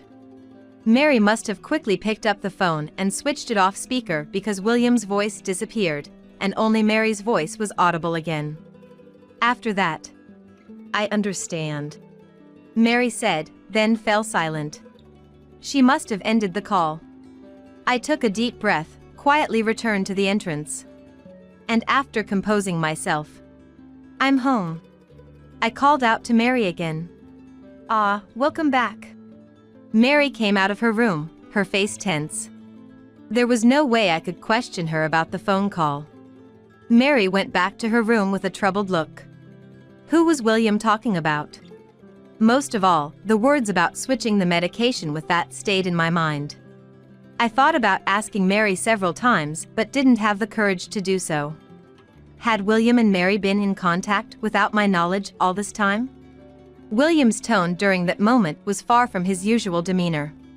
Such a commanding tone, not just towards Mary, but he wouldn't even use it with me. What if Mary was betraying me? Or, what if William was threatening Mary? I couldn't sleep that night. The next day, rubbing my sleepy eyes, I was drinking water in the kitchen when Mary woke up. "Good morning, Mary." My voice was hoarse from lack of sleep. But Mary's voice sounded even less energetic. "Good morning," she said, looking down, in a barely audible voice. "Mary, you seem down. What's wrong?" Could it be related to yesterday's phone call? Concerned, I looked at Mary and was shocked. Mary's eyes were swollen. Her cheeks were wet with tears, and tears were still overflowing from her eyes.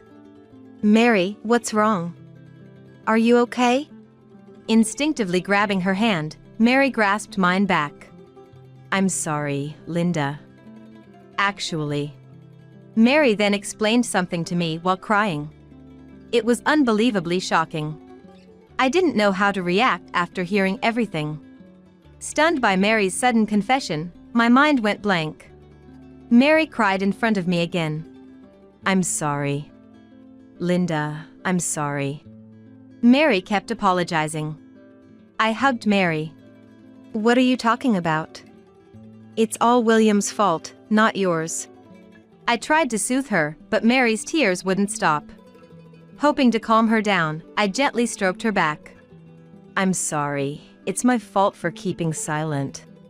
"It's not your fault. Everyone has things they can't share. Besides, if John is okay with it, then neither William nor I should interfere in a couple's matters." Saying this out loud helped her cool down gradually. And then, anger towards William started to rise. How many years has it been since William and I got married? We've had our fights and even discussed separation. But, I had always intended to spend the rest of my life with William. Never did I imagine he would be plotting such things behind my back. After a while, when Mary seemed to have calmed down, we decided to discuss what to do next. First, we should contact John before William returns from his business trip. For Mary, she thought, "I don't want to interfere with his work." But that's not right. He would consider you more important than his job. How would John feel if he found out you've been struggling like this? After hearing this, Mary silently agreed. We tried contacting John, but couldn't reach him. Maybe he was busy with work or asleep. We decided to leave a message summarizing the situation and asking him to call us when he has time. 2 days later, William returned from his business trip. I'm exhausted," he repeated, handing me his bag and jacket. I took them, saying, "Welcome back," without really meaning it. Entering the living room, William looked around. "What's wrong?" I asked, and William replied, "Just wondering where Mary is." Scanning the room again. "Oh, I sent her out for some shopping." "Did you need her for something?" I said with a forced smile, and William replied, "No, not really," averting his gaze. While William showered, I prepared the documents on the table. The thought of showing them to William filled me with mixed emotions. after decades of marriage. I never wanted to use such papers. But knowing the truth, I could no longer envision a future with him. William came out of the shower, looking satisfied, and sat down with a towel around his neck. Normally, he would finish off a beer already set out for him. But noticing the absence of beer, he squinted at me questioningly. "Hey, where's the beer? There's no beer today. Look at this instead," I urged, and William, looking at the papers on the table, was shocked. "What's this?" he said angrily, staring at the table. I clenched my fist and said, "These are divorce papers. Please, let's get divorced." "Huh?" William shifted his gaze from the divorce papers to me. "Divorce? Why?" I sensed more anger than confusion in William's voice and expression. "Why does someone like me have to be told by you to divorce?" I can almost hear him saying that. "It seems like you wanted a divorce, right?" William looked surprised. "No, I never, that." I couldn't help but laugh. "What's so funny?" "Because you're so flustered." "Oh right, you didn't want a divorce, you wanted to remarry." William remained silent, looking troubled. "That, I know everything. Your affair with another woman, trying to make me take medication to be with her, and what I can't forgive the most is that you threatened Mary." William turned pale and started to sweat. With that face. "It's not true, that's not it." He kept repeating excuses. "Whatever you say is pointless. I heard everything from Mary." "Mary, that bastard." Mary had debts before getting married. It seems William found out when she was talking to John about it on the phone. The reason she couldn't live alone was because she wanted to use the rent money to repay the debt. Knowing she had no money, William must have thought he had the upper hand. He had Mary doing menial tasks behind my back. Mary, afraid of being thrown out, couldn't stand up to William. Apparently, Mary was keeping an eye on William every time she had a day off to break free from him. That's when she witnessed William cheating. When she confronted him, "Linda will be the one who's sad," he brazenly responded. And then, brazenly, since it was out in the open, William ordered Mary to switch my medication. "So, you thought of getting rid of me because I was in your way?" Yes, shockingly, the person William was talking about over the phone was me. Having had a stroke before, there's a medication I must take daily. Without it, I'm prone to blood clots, and unluckily, it could be fatal. William was planning to swap my medication with something else. Of all things, to swap it with a vitamin pill, huh? For most people, it's just a supplement, but for me, it's poison. Depending on the type of vitamin, it could increase the risk of blood clots. In other words, William was after my life. "Anyway, I can no longer stay with you. Please, let's get a divorce.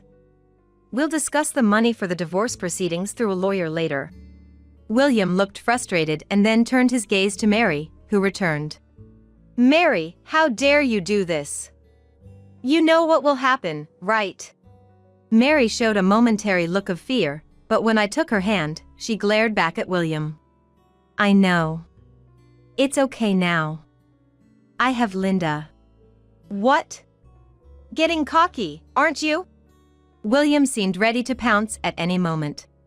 But just then, there was a noise from the entrance, and John appeared. "Are you okay?" John stood in front of William, shielding Mary. "John, why are you here?"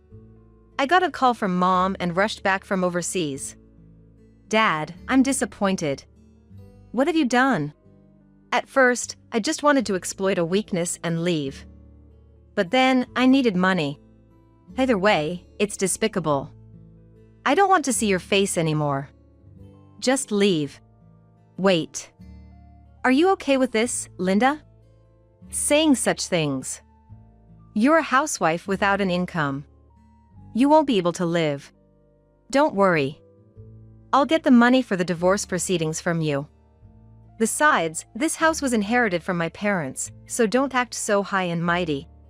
William was still saying something so arrogant, but "I'll call the police." I said, and he left. Afterward, William and I divorced. William had been secretly supporting his mistress, and some savings had been spent. I feel like I understand why he needed money. As a substitute for the money for the divorce proceedings, I took all his remaining savings. William's life from here on is on zero savings. Relationships broken off by his son, it's going to be quite hard. Whether his mistress will stick with him through this kind of life is questionable, but I couldn't care less. John went back to work the day after everything was settled. Mary and I are still living together. I repaid Mary's debts with the money I got from William. My son and his wife wanted to repay it themselves, but considering the interest rate, it seemed wasteful. Since it was William's money anyway, I wanted to use it up quickly. The regular meals between my son's wife and I are now my greatest joy. We want to keep getting along well until John returns home. I did what you could never do for Yosef. With those words, she showed off her newborn niece, Amelia, to me. Seeing me struggle for words, Yara wore a triumphant smile. Doesn't she look adorable, just like Yara? I bet she'll be a model or an actress someday. My betraying husband, Yosef, then added an insult to his remark. Time to head home, I guess. We've been able to show our happiness to the single Kayla over here, so it's been quite a satisfying today. Yosef exchanged a sly glance with Yara, both grinning deviously. What did they think of children? Were they just tools to flaunt in front of me, who couldn't have kids? Their attitude was pushing my anger to its limits. That's when I realized something. Wait, this child. What is it? You're looking serious, all of a sudden. Yosef responded, slightly caught off guard by my mutter. I couldn't help but find the situation amusing and began to chuckle. Gently stroking the baby's cheek, I replied. Such an angel, but her skin. As I revealed a certain truth, the smug looks on their faces froze instantly. My name is Kayla, 52 years old. My husband, Yosef, is an executive at a major trading company, whom I've supported as a housewife for many years. Yosef occasionally brings colleagues over to enjoy my cooking. Most of what comes out of Yosef's mouth are boasts about his younger days. His colleagues, brought along, would force a smile and endure his long stories, saying, "That's amazing." When they praise my cooking as delicious, Yosef smirks unpleasantly and says, "Well, that's about the only talent she has. She's eating off my high salary, so she better do at least this much, or she's just useless." And so he said, belittling me in front of his subordinates. I'd be lying if I said it didn't bother me, but I always reminded myself that I wasn't in a position to argue. It's been almost 30 years since we got married, but we've never had children. I always dreamed of having at least 2 kids after marriage. Despite spending time and money on fertility treatments, we were never blessed with children. I felt a sense of guilt for not being able to bear children.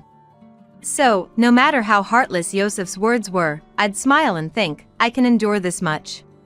When Yosef talks about work, his eyes shine like a boy's, and I was happy to support him in any way I could. After all, I'm in love with Yosef. Apart from cooking, I had another talent. It was sewing, a hobby since my student days. I started making hand-sewn dolls, imitating my mother. They became quite popular among my friends. I used this skill to help with the household finances, making stuffed animals and charms. It might not be much compared to my husband's high salary. But I kept continuing with this small side job, hoping to at least treat Yosef to some nice meals. Our apartment becomes a weekend retreat for my niece Yara. Yara, my sister Megan's daughter, works in admin at a small trading company. She had a reason for her frequent visits. And that was to support a budding idol group. Did you see Trevor on TV the other day? He looked so cool. Yara arrived, fanning herself with a paper fan bearing a young man's face. Trevor, the man on the fan, is the leader of that idol group. They perform regularly at a club near our apartment every weekend, which is why Yara often stays over. Yara, your collection seems to have grown again, hasn't it? Each time Yara visited, her belongings in our room increased. I mean, come on. When new merchandise comes out, I just have to have it. Plus, Trevor is the most popular, so it sells out right away. I couldn't help but smile wryly at my niece's excitement before a performance. I understand the joy of buying your favorite idol's merchandise. I used to collect records of my favorite singers. But I wondered why she felt the need to bring all her new purchases to our house. Isn't it hard to carry all that around? It's fine. I'll just store my stuff here. Yara nonchalantly placed her bags in the corner of our bedroom. It's just me and my husband, so we don't have much space, you know. Ah, come on. It's fine. Uncle just comes home to sleep, right? Resigned, I had no choice but to accept my niece's whims. Oh, and I almost forgot. Mom made me bring this. With that, Yara pulled out a set of premium tea from her bag. My sister Megan and her husband occasionally sent gifts, and always made sure Yara brought something with her whenever she stayed over. Oh my, they didn't need to. After graduating high school, Megan worked far away until she was 30, then took over the family's variety store and married Kevin, an employee there. Since a large shopping center opened nearby, their business has suffered. So I always told her there's no need for such gifts. I'm sorry Yara's been such a bother. Megan would apologize over the phone, sounding guilty. However, Yara herself has become hard to ignore lately. She began entering our house even when we weren't home. It turns out Yosef has given her a spare key. She's here every week, might as well have one. Yosef had a soft spot for her. Uncle, you're the best. Yara would hug Yosef's arm, and he'd smile proudly. All right then. At first, I tried to be accommodating. But, 3 months later, a cash-filled envelope I kept in my bedroom drawer was missing. When I asked Yara, she nonchalantly replied, "Sorry, Aunt Kayla. I borrowed it. I really wanted Trevor's new merchandise." She looked at me with pleading eyes, but Yara has a job. She should be making enough to get by. Wouldn't buying it with your own money bring you more joy? Of course, I want to. But my salary isn't enough. Her casual words weighed on me. How much is she spending on this obsession? But it wasn't just about money. I noticed my skincare products were running out unusually fast. Since Yosef never used them, it had to be Yara. Confronted, she admitted it without hesitation. Sorry, Aunt Kayla. I just thought I'd use them since they were there. What did she mean since they were there? That cream was expensive. I frowned, and Yara pretended to shiver and rub her arms. Aunt Kayla, you're scary. Then Yosef would join in and laugh beside Yara. Come on, it's not a big deal. Don't laugh, you should be scolding her. Don't get mad. You look older when you frown like that. Yosef, usually not much of a joker, becomes chatty around Yara. I found particularly displeasing. Anyway, I don't want you using our things without permission. You have a job, so buy your own stuff. If you continue using mine, I won't let you stay over again. I'll make sure your mom knows that too. When I lectured Yara, Yosef turned red and shouted. Enough already. The things you use aren't even earned by you, are they? I'm the one who's worked for all of it. I'm not living in luxury. I've been cutting corners, managing with what we have. I'm not splurging on hobbies like Yara. It's my money, I earned it. If I say Yara can use it, then she can use it however she wants. Yosef's yelling made me want to cry. True, most of our income was from Yosef's work, so I couldn't argue further. Feeling abandoned with Yosef not on my side, I almost called Megan but stopped and put my phone away. Megan and her husband must be preoccupied with their struggling store. Complaining about my husband would just cause them unnecessary worry. Marital issues should be resolved between us. Days passed as I kept my concerns to myself. It was one cold Sunday morning during winter. A friend from my student days invited me out, so I decided to wear a fur coat I had never worn since purchase. I told Yosef about it beforehand. I plan to be back by evening, but if I'm late, could you start dinner? Just reheat yesterday's leftovers in the microwave. Don't worry about me. Take your time and enjoy yourself, he said, so smiling as he saw me off. Yosef, who usually belittles me in front of his subordinates, was kind and considerate when it was just us. I felt genuinely happy to be married to him. But as I arrived at the station, my friend called to cancel. Sorry. My husband's thrown out his back and can't move. I hate to do this, but can we reschedule? That's okay. Next time, you're treating me to fancy French cuisine. After jokingly dismissing my friend's repeated apologies over the phone, I wondered what to do, trying to come up with a plan for the day, but nothing particular came to mind. There's nothing else to do, I guess I'll go back home to Yosef. I stopped at the supermarket to pick up ingredients for lunch, thinking of making a warm stew for Yosef. As I opened the door, I was hit by a wave of heat and a scent of strong perfume. I noticed Yara's coat, a common sight on weekends. Yara, are you here? No answer. No one was in the living room. Strange, where could they be? I could sense someone was home, so they hadn't gone out. I stored the groceries and decided to look around the apartment. I could hear Yosef snoring from the bedroom. Was he taking a nap this early? I didn't understand much about Yosef's job, but being an executive must be tough during the week. So, I thought to let him rest on his rare day off. When I opened the bedroom door to see Yosef, I was met with a shocking sight. On our bed, usually shared by Yosef and me, lay Yosef and Yara, both naked and asleep. They were unaware of my return, lost in deep slumber. Yosef. I called out in a faint voice. More than anger, I felt a profound disappointment in my husband. After calling a few times, Yosef finally opened his heavy eyelids. Kayla? You're back early. He seemed groggy and closed his eyes again. Yara, I'm home. Yara, stretching and slowly sitting up, noticed me and shook Yosef to wake him up. Uncle, wake up. We got caught. She spoke with a mischievous grin, like a child found while playing hide and seek. Yosef sat up lazily, sighing, so, we're caught, huh, and yawned nonchalantly. What's the meaning of this? Confronted with this betrayal, I even forgot to express my anger. Well, as you see, we're involved, that's all. Both of you, get dressed right now. Surprisingly calm, I instructed the two. 2 hours later, my husband's parents and Megan's family arrived at my request. Sorry, Megan, Kevin, to bother you at this busy time. Don't worry about us. This is a serious matter. Megan comforted me, casting a cold glare at Yosef and Yara. What is the meaning of this?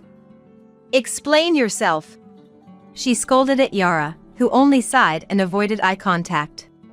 And to my surprise, she was checking the latest idol group updates on her phone. This is not the time for that. Megan scolded, snatching the phone away. Yara just clicked her tongue. Kayla, I'm so sorry for what our foolish son has done. Emily, my mother-in-law, tearfully apologized. Both in-laws were over 80, and it must have been hard for them to come in this cold. Do we really need to drag these old folks into this? Yosef complained. John, my father-in-law, slammed the table. Do you have no sense of responsibility? Yosef, after such a terrible betrayal to Kayla. You're unbelievable. Emily said in dismay. Yosef, how could this happen? Can you give me a satisfying explanation? No need to explain. Any man would prefer a young and cute girl like Yara over an old lady like her, right? As a man, I'm ashamed of you. John shouted at Yosef, who showed no remorse, his face turning red with anger. Yara is no better. How could you hurt Kayla, who's always been so kind to you? Where did we go wrong? Kevin, usually quiet, sighed in dismay. It wasn't Aunt Kayla who took care of me, it was Uncle Yosef. He buys me whatever I want. He even lets me use all the cosmetics and bags in this house. So different from Aunt Kayla, who's so petty. Yara, apologize to Kayla. No way. Why should I apologize to her? I don't need an apology. Even if you did, it wouldn't repair my relationship with Yosef. I spoke calmly. I reflected on the 30 years I had devoted to Yosef, enduring his belittling behavior because I believed he loved me. But his betrayal shattered everything I had held dear. Let's get a divorce. There's no other option. Is that what you want, Kayla?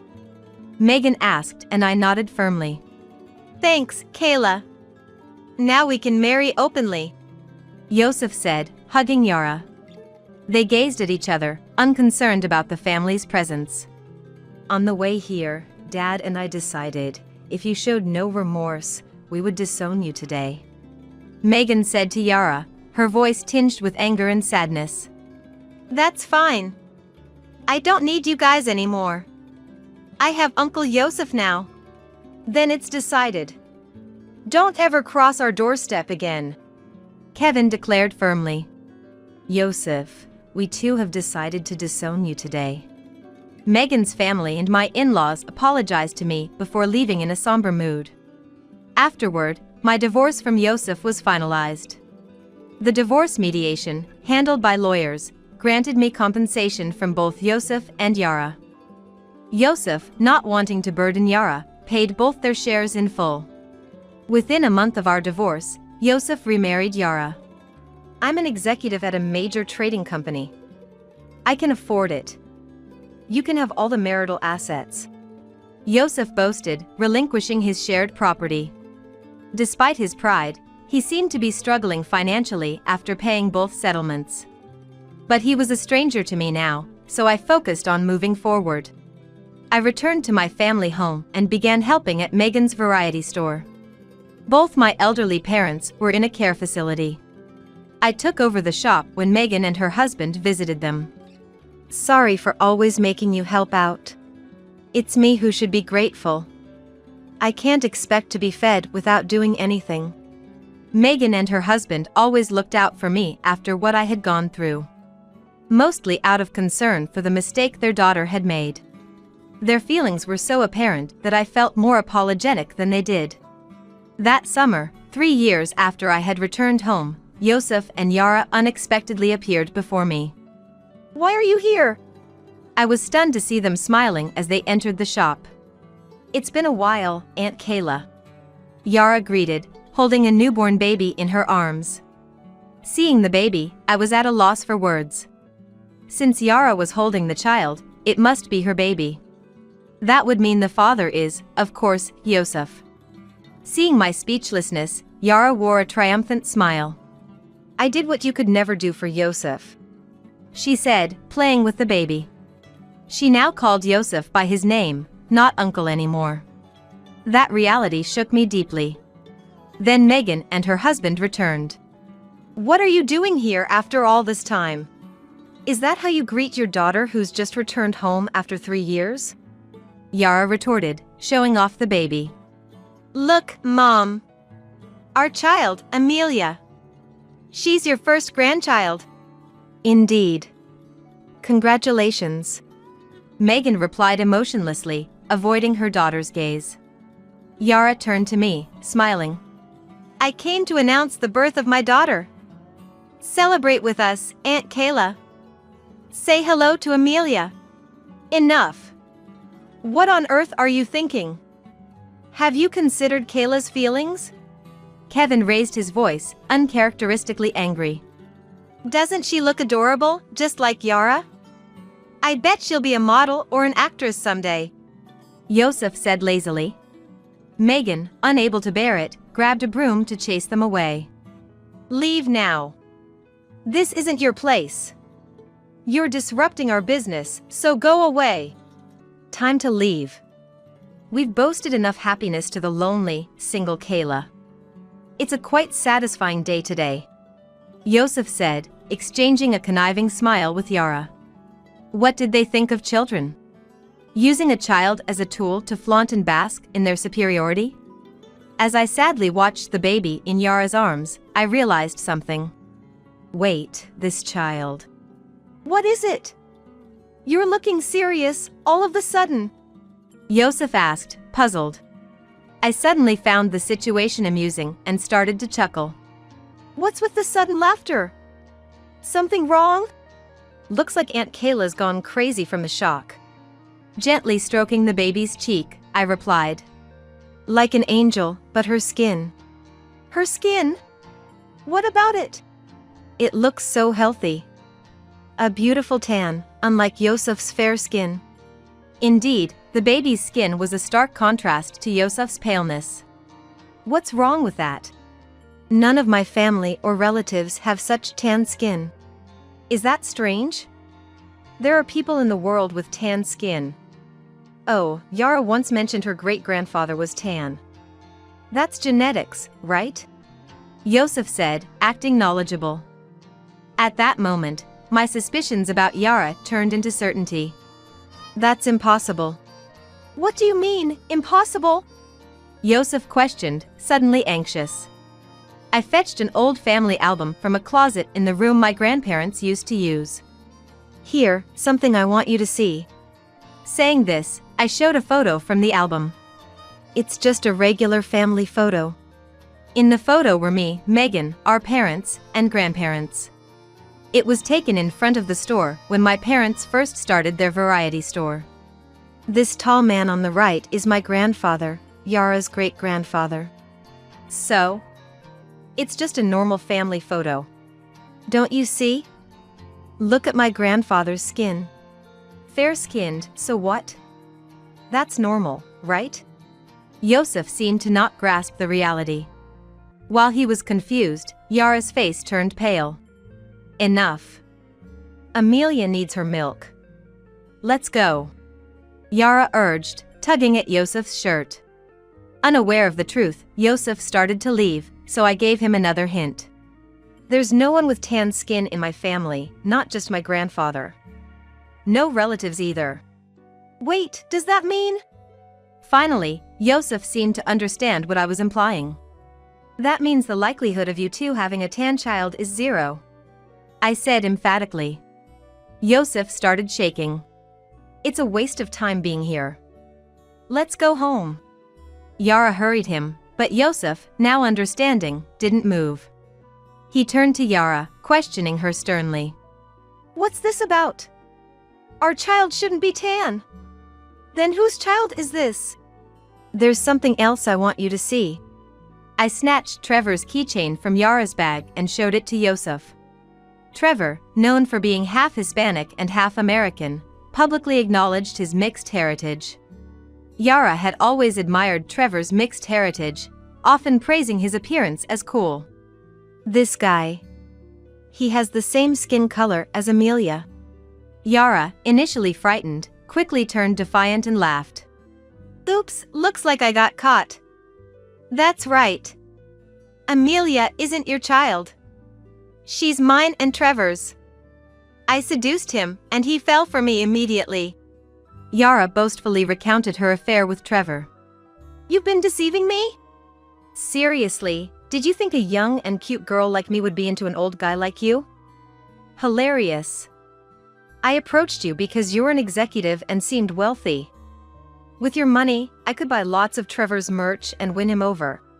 So, I was just an ATM to you. Yosef realized the truth and erupted in anger. Of course. I endured it for the money. Who would willingly share a bed with an old man like you? I let you live in a dream for 3 years. You should thank me. What did you say? Megan, my husband, and I were stunned as Yara and Yosef argued. Enough, both of you. The baby is crying. Can't you hear her? Megan shouted, stopping their quarrel. I can't stand this anymore. You're not family, just strangers. Leave now. Megan ushered Yara and Yosef out. Poor Amelia. That was my honest thought. 2 months later, Yosef visited me alone. Suddenly bowing deeply, he shamelessly begged, "Please, Kayla, give me another chance. I did a DNA test. There's no blood relation between me and Amelia. I was deceived. Oh, really? And? I couldn't forgive Yara and Trevor for conspiring to make me raise their child. I stormed into Trevor's dressing room at a concert and demanded compensation. Oh my. How challenging for you. I humored him, though I was indifferent. I had already learned about the scandal from the TV and magazines. Trevor impregnated a married fan and let the husband raise the child as his own. This scandal became widely known, bringing national attention to the obscure idol group. Facing nationwide criticism, Trevor's agency couldn't defend him and ended his contract, as reported by tabloid TV. I saw it on TV. They're responsible for their actions. Right? They're terrible. Yosef laughed, thinking I was agreeing with him. Moreover, the tabloids, not easing their investigative efforts, ruthlessly delved into the life of Trevor's partner, Yara. Astonishingly, it was revealed that Yara had been physically involved with multiple men besides Trevor, earning money from them. Apparently, her goal was to financially support Trevor. You see? I'm just another victim deceived by them. So please, let's start over again. I decline. As Yosef tearfully begged, I replied emotionlessly. I called Kevin from the back of the store to escort Yosef out. If you keep bothering Kayla, we'll call the police. Kevin's firm warning sent Yosef away, dejected. A month passed. Though the media frenzy had subsided, reports about Trevor and Yara continued. Trevor, ousted from the group, was reportedly exploiting Yara for money. Yara started working at a nightclub to make ends meet. Raising a child was proving difficult for Yara and her strained finances. In the end, feeling sorry for Amelia, Megan and her husband decided to take her in and raise her. There's been a lot, but she's still our granddaughter. That's right. The child is innocent. The couple cared for Amelia while managing their store. As for me, I left home to fulfill my dream of opening a sewing class. I couldn't just keep relying on Megan and her husband forever. Megan told me I could stay as long as I wanted, but when I mentioned that I had things I wanted to do, she happily encouraged me to pursue them. Amelia's first birthday was approaching. What should I gift her? Partially to see Amelia and partially to visit Megan and her husband, I still occasionally stop by the family store. Kayla, you do realize you're a farmer, right? Please don't touch Samuel with those dirty, soil-stained hands. I hate even having to interact like this. No filthy poor people allowed. Please stay away from now on. I've never even had the chance to hold Samuel. Ever since we met, Naomi has treated me like an enemy, saying mean things and showing me a terrible attitude.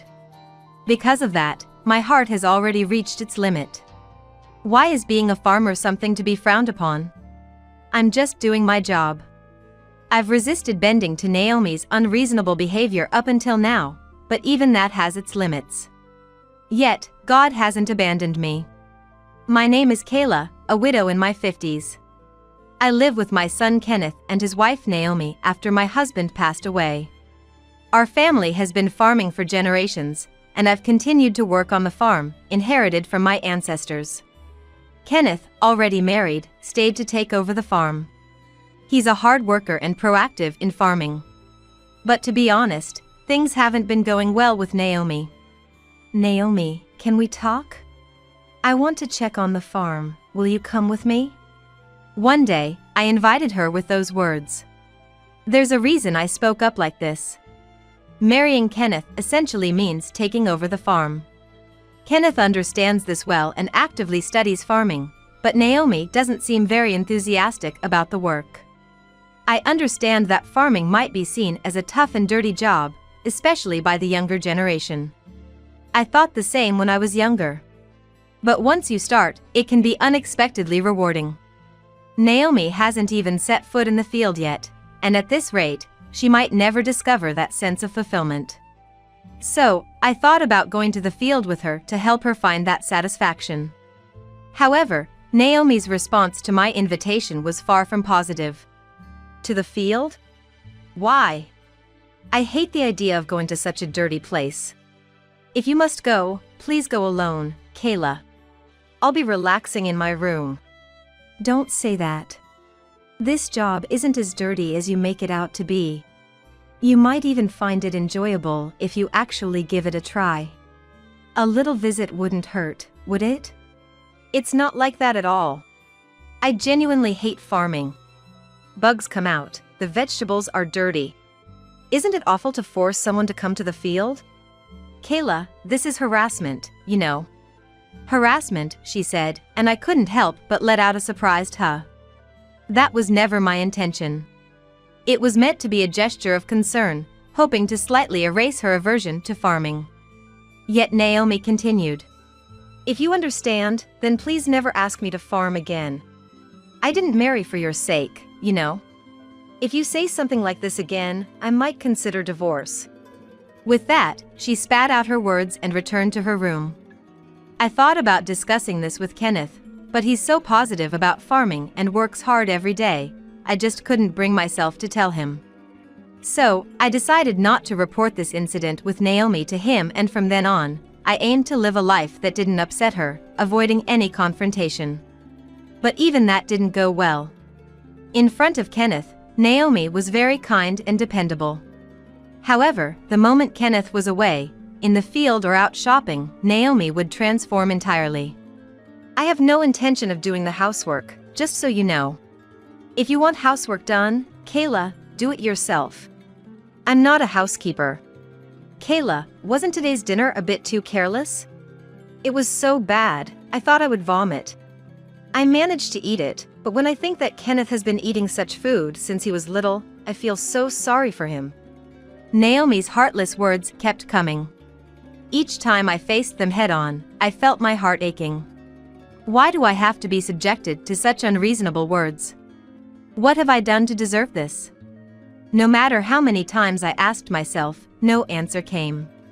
And seeing me worn out, Naomi would laugh again. Kayla, you really aren't cut out to be a person. To think such a person is my mother-in-law, I can't help but worry about the future. I'm sure Kenneth doesn't rely on you much either. Elderly people like you should retire from work soon. Stop forcing the farm onto him. We have our own things we want to do. So, Kayla, please just disappear from our world. I'm sorry. The only words I could muster in response to her barrage were I'm sorry. I was so broken that I couldn't think of any words of defiance. Days like this continued, and I eventually developed insomnia. Yet, somehow, I kept pushing myself in my work. Naomi might think farming isn't a big deal, but knowing there are people waiting for the vegetables I grow, I couldn't afford to take a break. Mom, are you okay? You look a bit haggard. Watching me weaken day by day, Kenneth expressed his concern. But Kenneth only sees the good side of Naomi. He's unaware of the cruel words she hurls at me. I wonder what would happen if he found out. If Kenneth and Naomi were to divorce, would that be my fault? Am I stealing his happiness because of me? With those thoughts, I couldn't say anything more. I escaped his worries with some non-committal words like I'm fine, even though I'm really not. I really am a coward. Amidst all this, some good news arrived. Naomi was pregnant. Feeling unwell, Kenneth took her to the hospital, where they received the diagnosis. That day, the house was filled with a celebratory mood. Naomi seemed to be in a good mood too, not hurling her usual cruel words at me. I even thought it might be the first happy day I've had in a long time. I did my best to support her, ensuring she could have a healthy baby. I prepared meals with plenty of nutrients and fresh vegetables, and knowing that wouldn't suffice, I also made sure to serve delicious meat and fish dishes. She seemed to enjoy the meals, and that filled my heart. Maybe my extra kindness was also because I thought it's important not to stress her during her pregnancy. Eventually, she safely gave birth to a healthy baby boy. I was relieved that there were no health issues at birth. I couldn't visit right away because of my farm work. After some time, Naomi and my grandson returned home. The baby was named Samuel. I endeavored even more, keeping in mind that she now needed to raise Samuel healthily, without too much stress, and hopefully relying on me. But it seemed my efforts didn't reach her. One day, she summoned me. "Kayla, a moment." Wondering what it was about, I asked her, only to be met with unbelievable words. "Kayla, do you realize you're a farmer? Please don't touch Samuel with those dirty, soil-stained hands. I hate having to interact like this. No dirty, poor-like people allowed. Please stay away from now on." What? I was dumbfounded by her abrupt words. Seeing my reaction, she laughed even more. "All this time, I've been pretending to be part of the family, but it's all pointless."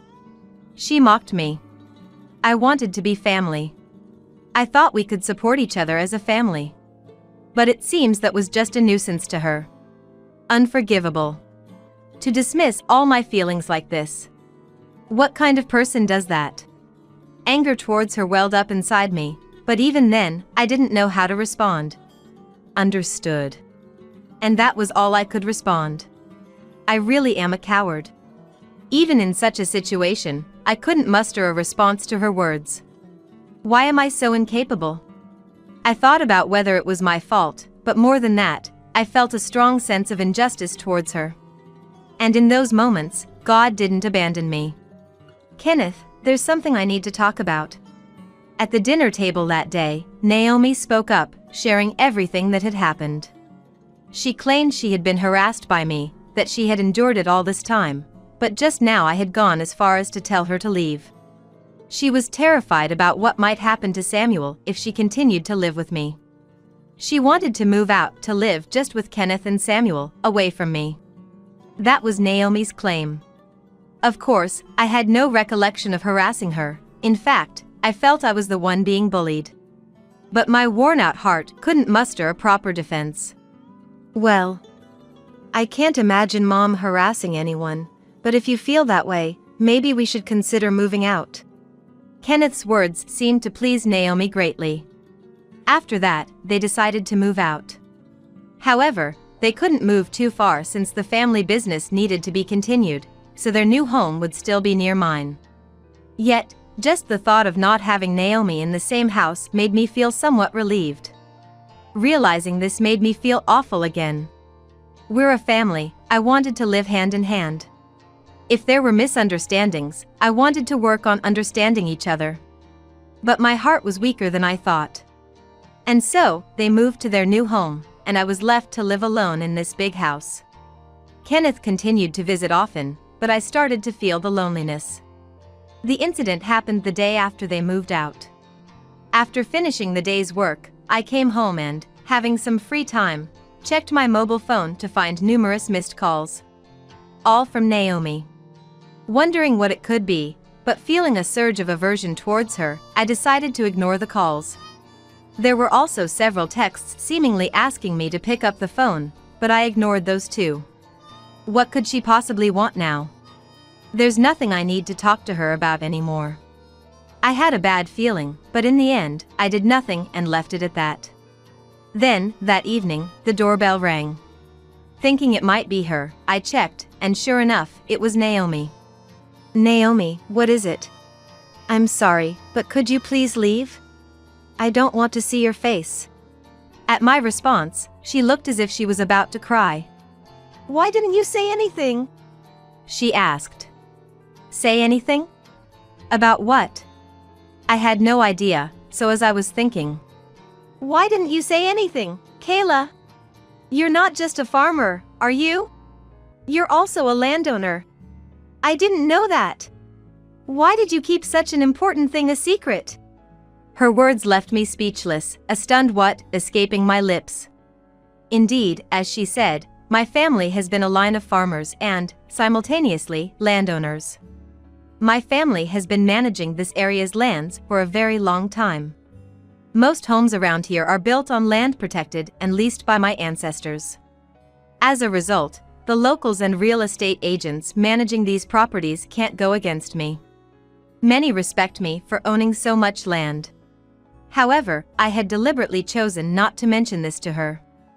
She looked down on me just for being a farmer, and I thought she wouldn't be interested in my status anyway. It seems she found out through a certain incident. Kenneth and Naomi had moved to a recently built apartment where she noticed that their rent differed from that of their new friends. Their rent was significantly cheaper. Puzzled, she consulted Kenneth. Then, "Isn't it because the land belongs to Mom?" he suggested.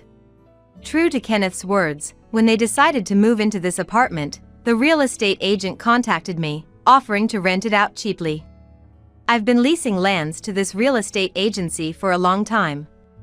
Some since my parents' days, establishing an inseparable bond. Faced with this unknown fact, she was taken aback.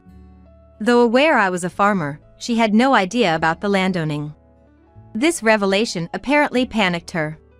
If you had told me, I wouldn't have behaved like that. I wouldn't have suggested moving out either. I would have definitely thought of getting along with Kayla. Why didn't you tell me? If you had, it wouldn't have come to this. I thought you weren't interested in that kind of thing, Naomi. Don't decide that for me. If I had known you were a landowner, none of this would have happened. In a panic at the doorstep, she grabbed her head and sat down. The commotion attracted the neighbors, their voices audible, making the situation embarrassingly uncomfortable for me. The moment she learned I was a landowner, she started blaming me like this. After demeaning me all this time, she now tries to take advantage of my position. Her opportunistic behavior was infuriating. And dealing with her in this moment felt like an incredibly troublesome time, prompting me to let out a heavy sigh. Then, she looked up in desperation and started apologizing profusely. Kayla, I'm sorry for the horrible things I said. It was a shock to me too. The thought that I wasn't relying on you made me feel down. I don't remember when, but you once said families should support each other, right? I think that's a wonderful idea. So why don't we support each other now? I want to make a real effort with you, Kayla. Naomi said that. Her words felt sincere, but it was also clear that it was all for her own benefit. Her frantic attempts to keep me close are solely because of my status as a landowner. She, who showered me with cruel words for being a farmer, changed her tune once she learned I was also from a landowning family. Dissatisfied with her behavior, I coldly dismissed her desperate pleas. No matter what you say, I no longer intend to join hands with you, Naomi. I remember every harsh word you threw at me. They haunt my dreams, and I still can't sleep well. Life became a bit more peaceful without you, and the thought of returning to that hellish existence disgusts me. Please, don't ever show your face to me again. I don't want to see you ever again. As I spoke, she hung her head, then pleaded even more desperately. Does this mean you won't even hold Samuel? You might dislike me, but Samuel is your grandson. Won't you look after him? Isn't it heartless to ignore your own flesh and blood? Unbelievable. I do feel sorry about Samuel. After all, none of this is his fault or Kenneth's, it's all her doing. But that's a separate issue. Once I've decided not to interact with her, it's inevitable that my involvement with Samuel will decrease. She, the very cause of this situation, still acts as if I'm the one at fault, which only adds to my disgust. Yet, she doesn't seem ready to leave. Seeing me fall silent, perhaps she grew desperate and threw more selfish words at me. Her expression was indeed one of utter desperation.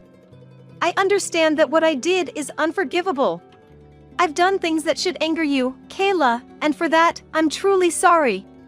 But please, don't abandon me. My heart has changed. I'm filled with a desire to make things right with you. Let's stop this sad separation. We're family, we should support each other, filling in where the other falls short. I'll properly engage in the farm work, I promise. So, please forgive me. Her eyes were bloodshot, clearly desperate to cling to our relationship. The old me might have been swayed by her plea, offering kind words and striving to work together as a family.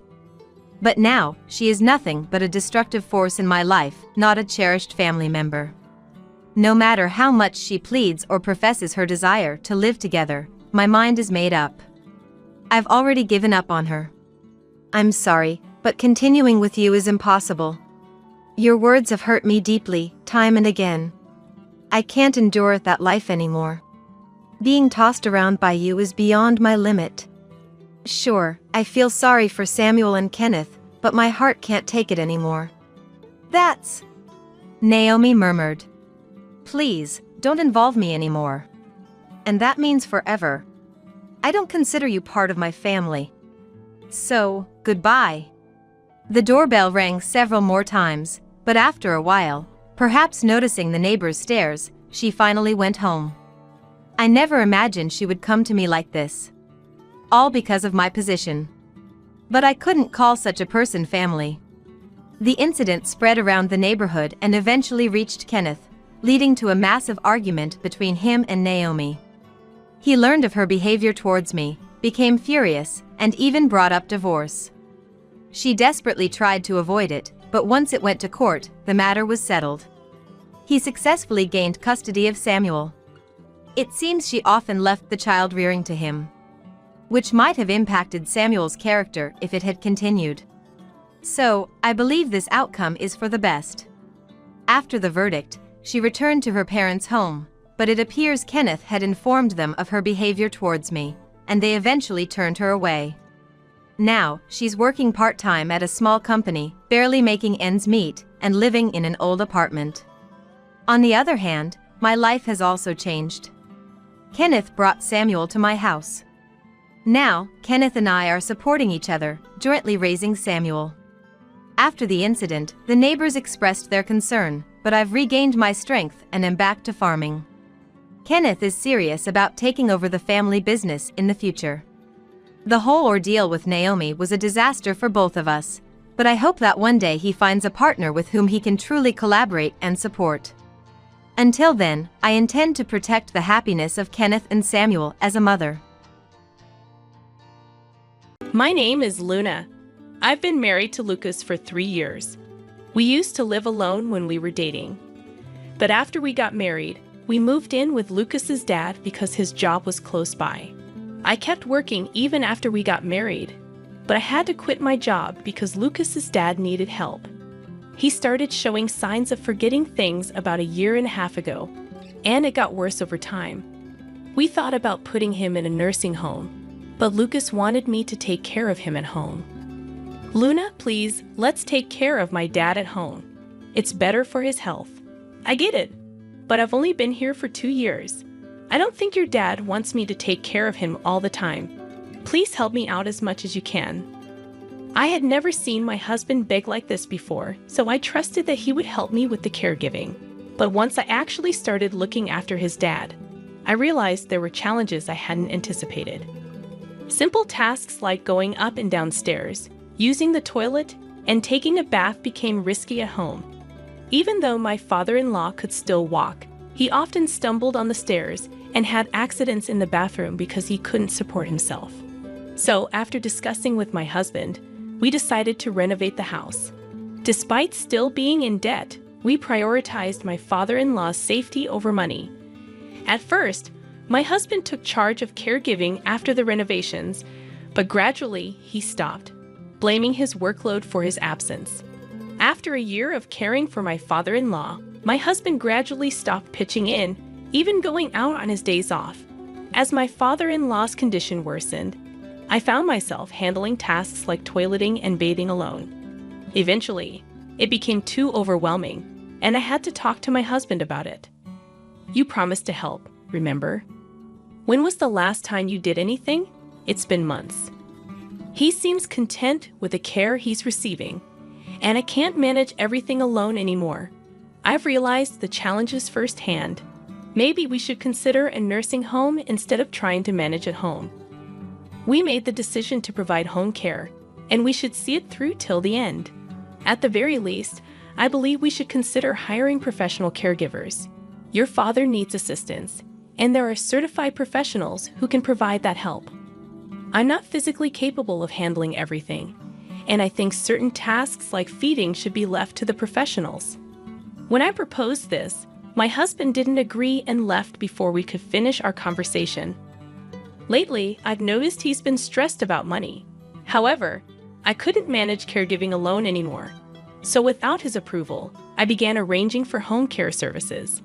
Since his father required level 3 care, we arranged for a caregiver to come about 5 times a week for an hour each day. We also worked out a plan covered by long-term care insurance, so I wasn't concerned about the expenses. However, a problem arose on the first day of the home care services. "Hello, I'm Mira, your caregiver. I'm looking forward to working with you." "Nice to meet you, Mira. I'm also looking forward to working with you." While the caregiver engaged with my father-in-law, she kindly instructed me on nursing care techniques, which I found immensely helpful. I felt reassured by our decision to hire her. However, my husband returned home after being out. "Luna, I never authorized home care services. What's going on here?" He directed his frustration at me, despite my previous explanation that I couldn't manage caregiving alone anymore. "Excuse me, Miss Caregiver?